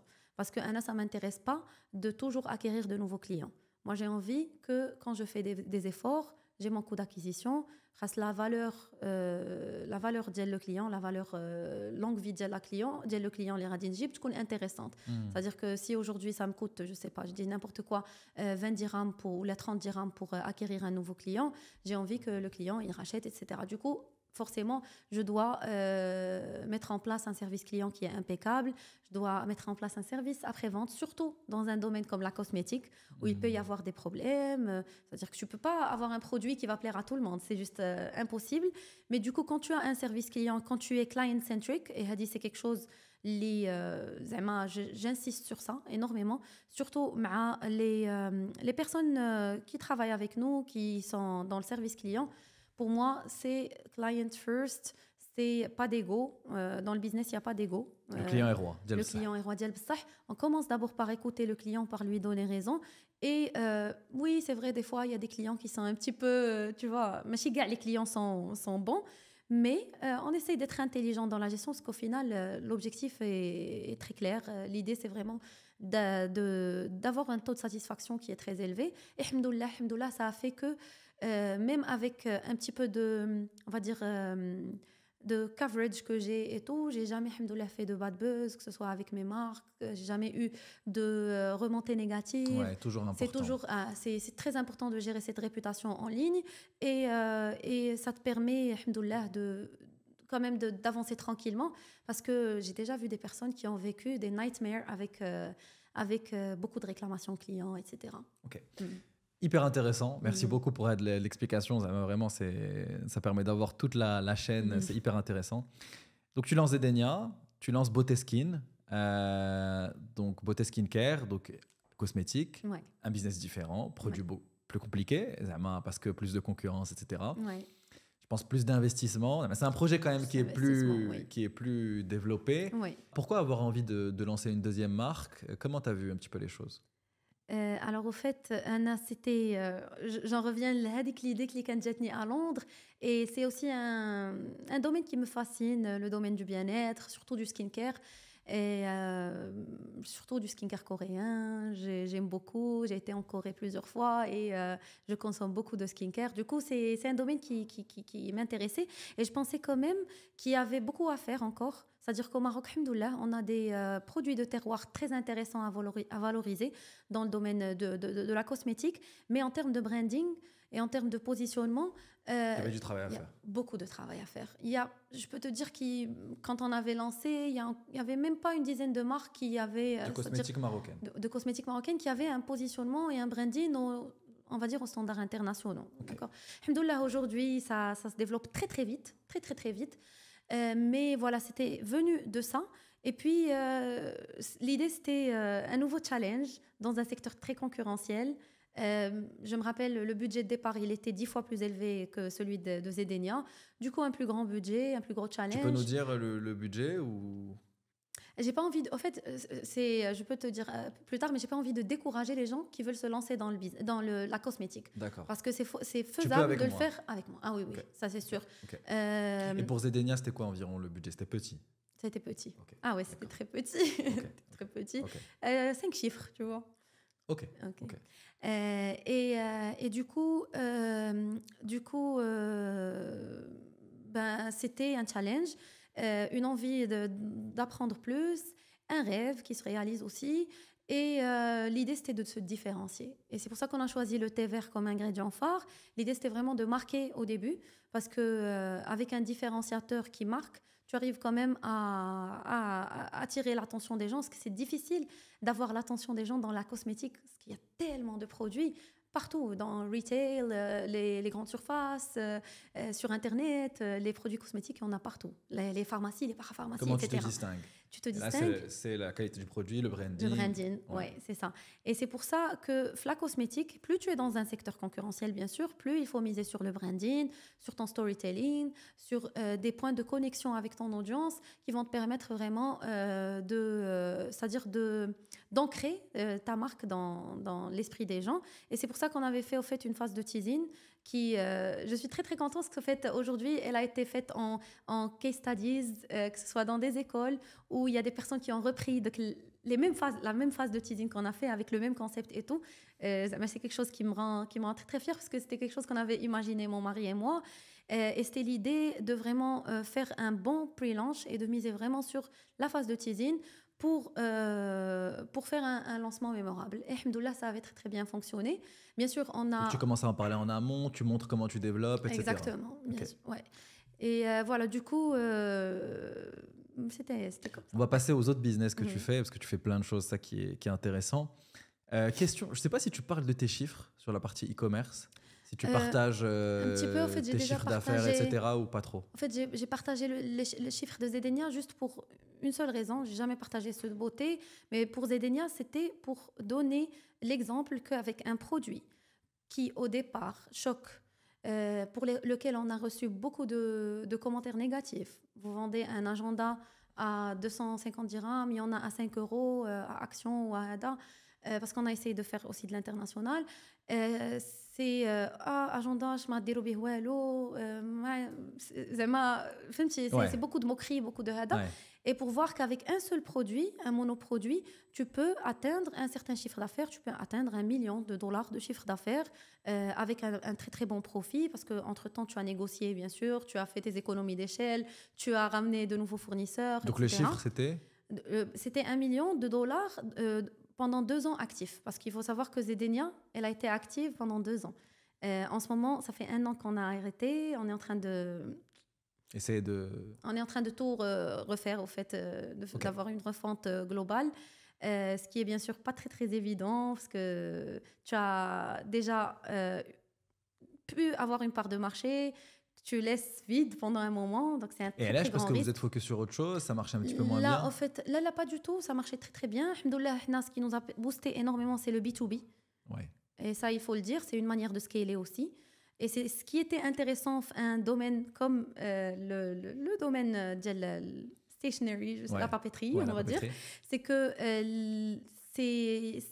ça coïncide au fait avec le type de produits qui sont en général considérés dans les entreprises, les cadeaux de fin d'année, etc. Pour un événement, pour des cadeaux, etc. Oui, bien sûr. c'est-à-dire au lieu d'offrir un agenda tout vide, tu vas offrir un Zedenia avec des méthodologies de développement personnel, avec des tips de productivité, etc. Un planner, tu vois, c'était plus stylé, c'était tendance. Et puis aussi, c'est un produit que tu vas offrir à tes collaborateurs, à tes clients, etc.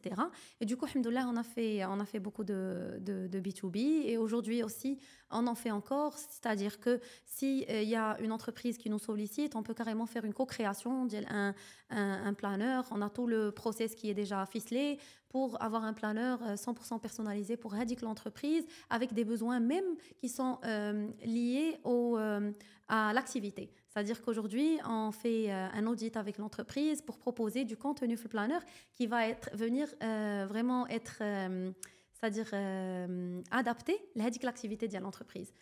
Si tu as c'est-à-dire tu peux intégrer du project management, tu peux intégrer, si c'est dans le conseil, tu peux intégrer justement des templates, tu vois, des matrices, etc. Et donc, alhamdoulilah, ça nous a beaucoup boosté aussi faisait des Ok. ouais. Hyper intéressant. Donc, il y a la partie e-commerce. Tu accompagnes aussi des gens qui se lancent dans le e-commerce Oui, avec du e-learning, des formations en Oui. ligne, etc. oui. C'est un marché qui est assez jeune au Maroc, je pense. Mm. Il y a que ça fait peut-être quelques années, mais c'est quand même assez jeune. Oui. Et parfois, le learning en ligne, il est un petit peu mal vu. Comment tu l'expliques? D'où ça vient? Je suis parfaitement d'accord. C'est qu'au fait, des fois, quand un domaine n'est pas encore structuré, qu'il y a beaucoup de personnes qui se lancent dedans, qui n'ont pas forcément les bonnes compétences ni la bonne éthique pour y exercer, ça fait que les gens vont retenir une connotation négative avec un certain secteur. Et c'est ce qui s'est passé pour les formations, notamment, je vais le dire, le domaine du trading, مثلاً, où ça a été, il y a beaucoup de connotations négatives, etc. Ouais. Du coup, alhamdoulilah, on n'a pas beaucoup, c'est-à-dire on n'a pas vraiment senti nos services qu'on fait en e-learning parce que justement c'est bâti sur un socle solide, c'est-à-dire qu'on a des expériences réelles, on a un background quand même, mon mari en finance, Anna en conseil, c'est-à-dire que derrière on fait pas les choses à moitié, tout est bien structuré et on essaie de se donner à fond pour que vraiment ce soit de qualité. Et alhamdoulilah, encore une fois, pas de réclamations, très très très très rares. Alhamdoulilah, parce qu'il y a beaucoup de personnes qui ont galéré faire les formations. Des fois, c'est mal accepté. La personne, elle peut être de bonne foi, mais c'est mal accepté par l'audience. Et là, j'en reviens au parce type que le type de learning n'est pas forcément abouti ou là, c'est Parfois, pas... c'est aussi parce que le type d'audience n'est pas adapté à ce que tu proposes. Il n'a fin kadji l'appât de la viralité. C'est ce que j'appelle l'appât de viralité qui peut être dangereux. مثلا شي واحد qui a déjà une audience et il se dit ah ouais, ça c'est l'opportunité, tout le monde le fait, etc. Donc il va faire une... En fait, en amont, quand tu as une audience, ça marche très bien, mais que tu as envie de faire plus de vues, tu vois, que tu as envie d'être plus connu. Et du coup, tu commences à sauter un petit peu sur les trends qui se font, qui ne vont pas forcément te ramener une audience qui sera par la suite facilement qualifiable. Tu vois, alhamdoulilah, c'est le piège اللي ما تحت فيه. Même en partageant du lifestyle, moi je fais du lifestyle, je partage ma vie de tous les jours, ma vie de maman, mes recettes, etc. C'est un petit peu my diary, je fais pas que du business en ligne, c'est-à-dire que je partage un petit peu de tout. J'essaie de toujours avoir ce souci-là de put out there what I want to receive. Tu as toujours une audience qui te ressemble. What you put out there, it brings you a certain type of people. C'est-à-dire que aujourd'hui, si tu commences à sauter sur des concepts viraux, etc., juste pour faire du chiffre et pour être plus connu, soi-disant, alors tu vas attirer des personnes qui, par la suite, pourront te créer des problèmes. C'est un hyper bon conseil parce qu'aussi dans la mentalité de quelqu'un qui est entrepreneur, etc., le but, c'est pas forcément d'être connu. C'est pas forcément de faire le plus de vues et donc de suivre la viralité. Là, pas du tout. Voilà, c'est ça. Et au fait, je sais qu'il y a la pas d'elle. J'ai envie d'atteindre plus de gens pour mes business, etc. Est-ce qu'il y a un chiffre, donc tu veux optimiser avec le chiffre. Ça peut venir comme ça, mais il faut toujours être très très prudent dans le monde des réseaux sociaux. D'abord, ça fait je fais des réseaux, ça fait quand même 7 ans peut-être, ou là, un truc comme ça, depuis que j'ai commencé. Et du coup, c'est ce que j'ai appris et c'est ce qui m'a permis. Il y a beaucoup de personnes qui m'ont soulevé ce point dont je n'avais pas conscience. C'est que, alhamdoulilah, j'ai pu bénéficier de l'opportunité d'y aller les réseaux sociaux sans pour autant tomber dans les pièges des réseaux sociaux. Sans pour autant que ça ait un impact négatif quelconque, que ce soit sur ma vie privée ou là sur ma vie en général ou là sur mon image, quoi que ce soit. Okay. Mais c'est parce que je suis très prudente, j'essaie d'être authentique moi-même, mais en même temps, what you put out there will bring you a certain type of people, so be conscious. Et toujours soit c'est un bon conseil, je pense. Oui. Relier un petit peu à ce dont on a parlé, personal brand et tout, aussi Exactement. rappeler, de faire les rappels. Yes. Donc, tu accompagnes des gens qui veulent lancer un business en ligne, Yes. notamment e-commerce, mais pas que, je crois. C'est-à-dire que En fait, c'est business en ligne en général. c'est business en ligne en général, que ce soit dans les produits ou les services. Et aujourd'hui, en fait, je fais pas d'accompagnement individuel en ce moment. J'en ai déjà fait, mais en ce moment, j'ai pas de bande passante pour. Peut-être que ça reviendra par la suite. Mais c'est plutôt, on est en train de... En fait, on avait lancé des formations un peu ponctuelles, par-ci, par-là, sur des sujets différents. On a une formation très, très complète dans le business en ligne. Comment vraiment partir de zéro, tu as aucune base. Comment trouver ton produit, le brander, le commercialiser, le marketer, etc. Et puis, par la suite, l'idée, ça a été de consolider un petit peu tout ça dans le projet qu'on vient de lancer, qui est The Way Up. En fait, c'est venu vraiment d'un besoin réel chez des personnes qu'on a formées, parce que, alhamdoulilah, les personnes qui ont suivi nos formations se comptent en milliers. On a dépassé, je pense, 7000 personnes qui ont suivi les formations confondues. Et du coup, 7000 personnes, ça te permet vraiment de recueillir des besoins. Je fais un calcul de chiffre d'affaires. Et du coup, ça te permet d'avoir une idée, Okay. de calculer le besoin et de vraiment le sentir. Et on a senti un énorme besoin d'être accompagné, d'être dans un cadre, de faire partie d'une communauté. C'est-à-dire qu'aujourd'hui, il ne suffit pas de se former, mais les gens ont vraiment besoin de guidance. Tu vois. D'accord. Et du coup, c'est ce qu'on a essayé de faire avec The Way Up, qu'on vient de lancer récemment, et qui, alhamdoulilah, démarre très très bien. Alhamdoulilah, un taux de churn qu'on a eu qui est inférieur à 1%, ce qui est excellent pour un début. Et parce qu'en fait, on a présenté la roadmap les prochaines années. Et l'idée, c'est que toute personne qui rejoint The Way Up, elle aura les 2 ans l'accompagnement, que ce soit même la phase de learning, building, scaling, stabilizing, sur toutes les phases de son business. C'est-à-dire qu'en quelques mois, elle peut lancer son business, elle peut commencer à avoir des résultats, mais bien sûr, il faut du temps pour stabiliser, pour scaler. Ouais. Et ça, donc, c'est une communauté. C'est une communauté en ligne. C'est aussi une nouvelle tendance. Oui. Je pense que c'est relié à ce que tu disais, du fait que les gens ils veulent de plus en plus aussi avoir une communauté, plus juste les réseaux sociaux qui sont un peu top-down, mais même aussi connect avec d'autres gens qui ont des centres d'intérêt, etc. Pour toi, c'est quelque chose vraiment qui est une nouvelle tendance, qui est importante, qui va continuer.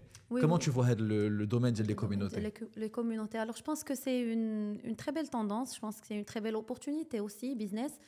Pour les gens, tu n'es pas obligé d'avoir c'est-à-dire accès à une très très grande audience pour créer une communauté. Une communauté, là, ça se crée à partir d'une dizaine de personnes. C'est-à-dire que l'important, c'est vraiment la qualité des interactions et des liens qui vont se créer entre les gens. Et du coup, c'est une opportunité business. Si tu as une expertise à partager, des compétences à partager. Et puis, c'est aussi un petit peu une opportunité pour des personnes pour se connecter avec des personnes qui ont les mêmes intérêts. Parce qu'aujourd'hui, tu n'as pas forcément dans ton entourage proche des personnes qui ont les mêmes intérêts que toi. Anna, je l'ai vécu au début, quand je voulais lancer mes business et tout. C'était mon mari et moi. C'est-à-dire qu'on était tous les deux, tout notre entourage, ils ne comprenaient pas trop ce qu'on faisait. C'est-à-dire qu'on nous voyait en train de vraiment faire les mains et les pieds pour faire fonctionner un truc, mais derrière... ils n'y croyaient pas et ils ne comprenaient pas trop, tu vois. C'était un monde complètement différent. Du coup, on se sentait un petit peu seul. Et l'entrepreneuriat peut être très, très... c'est-à-dire qu'on peut se sentir seul.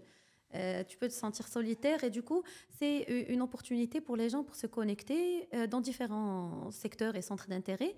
Et voilà, du coup, alhamdoulilah, depuis le lancement de The Way Up, on a vu des liens se tisser entre les gens, des opportunités se co-créer. Et puis, on est là aussi pour les accompagner. Il y a des experts qui sont là pour partager leur réelle expertise, des tips actionable.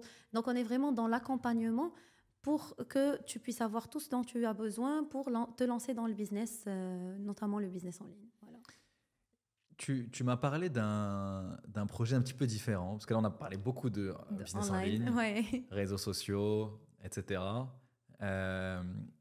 Donc, on a parlé de tout ça, hyper intéressant, parce que des business différents, business models différents, on a touché aux réseaux sociaux, etc. Je pense que tu lances un business physique aussi, et je pense pour la première fois. Ouais. Déjà, pourquoi Est-ce que c'est juste par curiosité, etc. Et qu'est-ce que tu vas faire? Alors, en fait, c'est un espace de bien-être. Ça s'appelle Aura. Je le dis en exclusivité. Hein. Là, c'est l'annonce officielle. Magnifique. Et du coup, en fait, c'est une envie, encore une fois, d'apprendre d'une expérience complètement différente. Alors là, pour le coup, préparer un business en ligne et un business offline, c'est pas du tout la même chose, c'est pas les mêmes problèmes. Et il y a beaucoup de faux problèmes dans les business offline, malheureusement. L'online, les barrières à l'entrée sont faibles. Il y a beaucoup de concurrence, c'est-à-dire que c'est difficile de se démarquer et tout. Walakin, on va dire qu'on a maîtrisé un petit peu le process. Maintenant, dans l'offline, bien sûr, j'avais pas d'expérience préalable. Et du coup, c'est le challenge déjà de faire démarrer le business. Et c'est le challenge aussi, tu as des estimations au début qui sont à la fois, au final multipliées par 4, par 5 pour l'investissement. Du coup, c'est des challenges de cash, c'est des challenges des faux problèmes de construction, d'aménagement, etc. Donc, ça nous a pris énormément de temps. On voulait faire les choses bien, c'est-à-dire qu'on a fait... Énormément de temps, mais ça fait combien de temps que vous travaillez dessus? Ça fait 2 ans. Ah ouais, quand même. Ah oui, ouais. c'est le plus... c'est le projet le plus long. Ouais, moi qui aime commencer en ligne, tu vois, en mode lean startup, etc. Là, c'était pas possible. Parce qu'en fait, on est sur un secteur, le bien-être qui est très concurrentiel.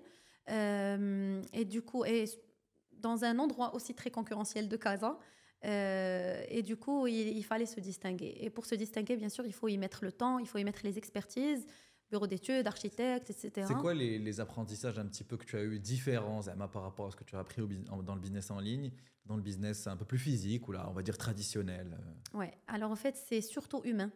C'est surtout en fait, des apprentissages qui m'ont fait réfléchir à des traits de caractère que j'ai envie d'améliorer. C'est aussi... parce qu'au fait, Anna, je suis une personne qui est assez carrée. C'est-à-dire que si je dis quelque chose, je vais le faire. Si tu me donnes une promesse, je m'attends à ce qu'elle soit respectée. C'est-à-dire que quand tu fais de la construction, surtout quand tu prends un local brut que tu construis et du coup, tu as tout ce qu'il y a derrière... ça m'a tout. C'est comme si c'est-à-dire c'est comme construire, on va dire une maison from scratch ou un bâtiment from scratch ou la chihaja. Et du coup, bien sûr, j'ai appris la construction. Là, je m'y connais, les étapes, les petites interconnexions qu'il y a entre les différents métiers, entre la plomberie, l'électricité, la finition, la climatisation, donc d'un point de vue un peu, tu vois, côté architecte, donc j'ai beaucoup appris dans ce sens, mais j'ai appris surtout à travers des interactions avec certaines personnes qui étaient de mauvaise foi, certaines personnes, j'ai pas envie forcément de dire de mauvaise foi, mais en tout cas qui ont beaucoup failli. Et du coup, ça te fait penser à mieux, comment dirais-je, verrouiller tes intérêts pour les prochaines fois. C'est-à-dire que... D'accord, avoir des trucs, des contrats ou là, des manières des contrats plus ficelés. De faire pour que ce soit... Si ça se passe bien, ok, mais si ça se passe mal, tu as des garde-fous. Et c'est aussi d'avoir la bonne attitude, parce que dans l'online, on travaille beaucoup à distance. J'ai une équipe, alhamdoulilah, de jeunes et qui sont easy to get along with.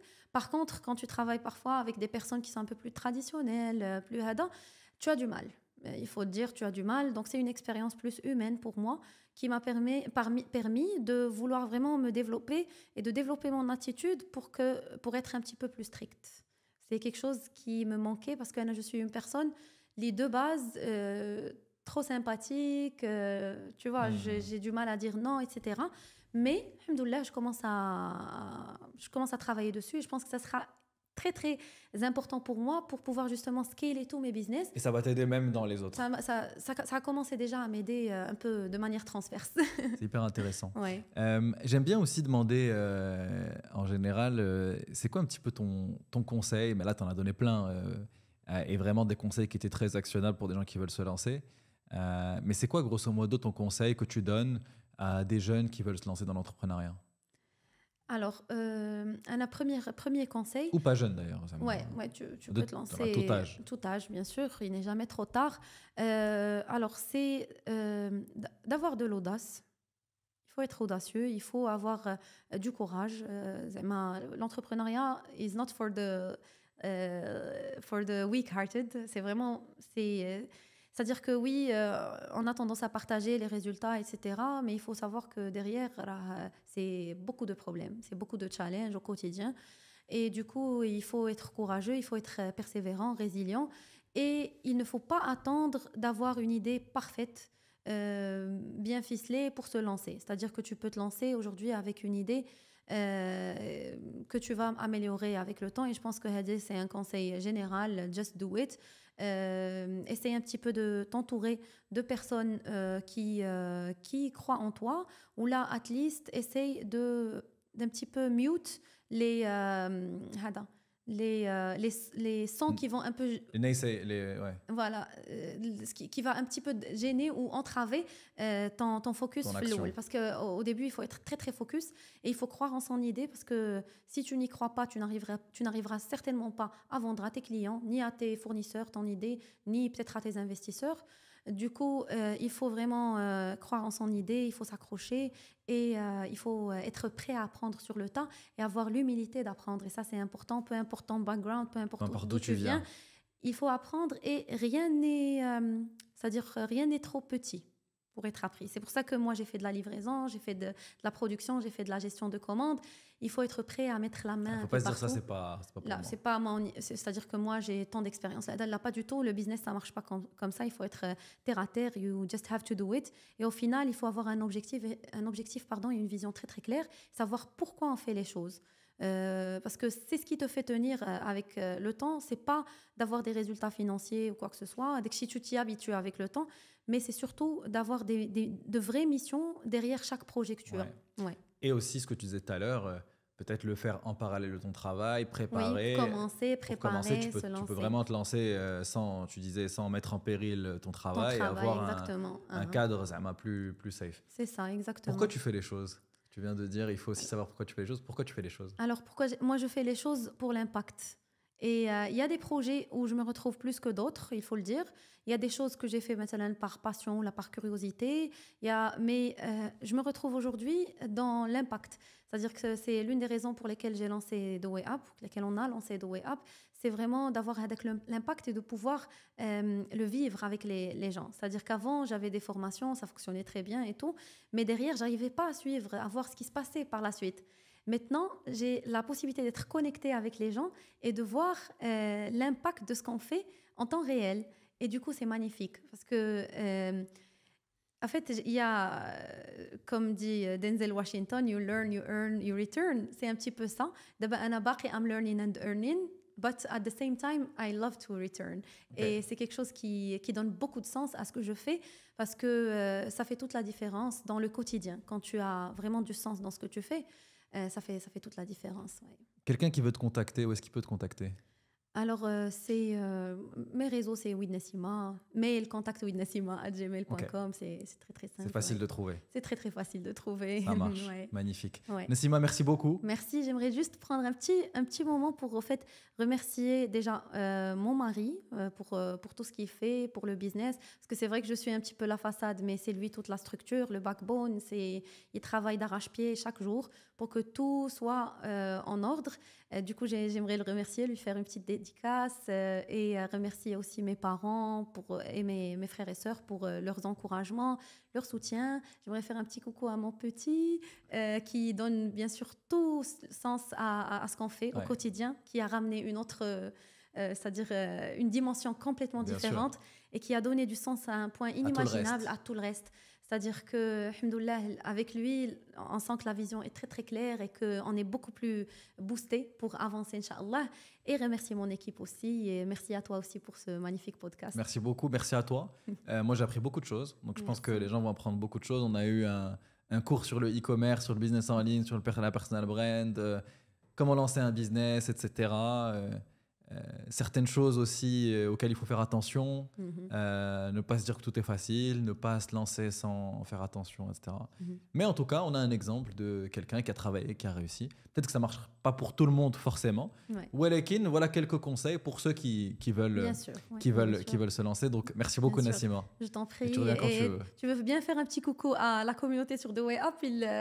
Ils avaient demandé après toi, ils m'ont dit si un jour tu viens au podcast, il faut faire un petit coucou. Génial. Je viendrai même sur la communauté avec grand plaisir. Super, mais on les salue aussi et merci beaucoup à toi. Merci Mohamed. Super. Merci beaucoup d'avoir écouté cet épisode jusqu'au bout. Si vous avez aimé cet épisode, partagez-le autour de vous, abonnez-vous à la chaîne. Et comme vous le savez, on est sur YouTube, mais aussi sur Spotify et Apple Podcasts. Donc partagez Next Wave autour de vous pour nous aider à faire connaître ces podcasts.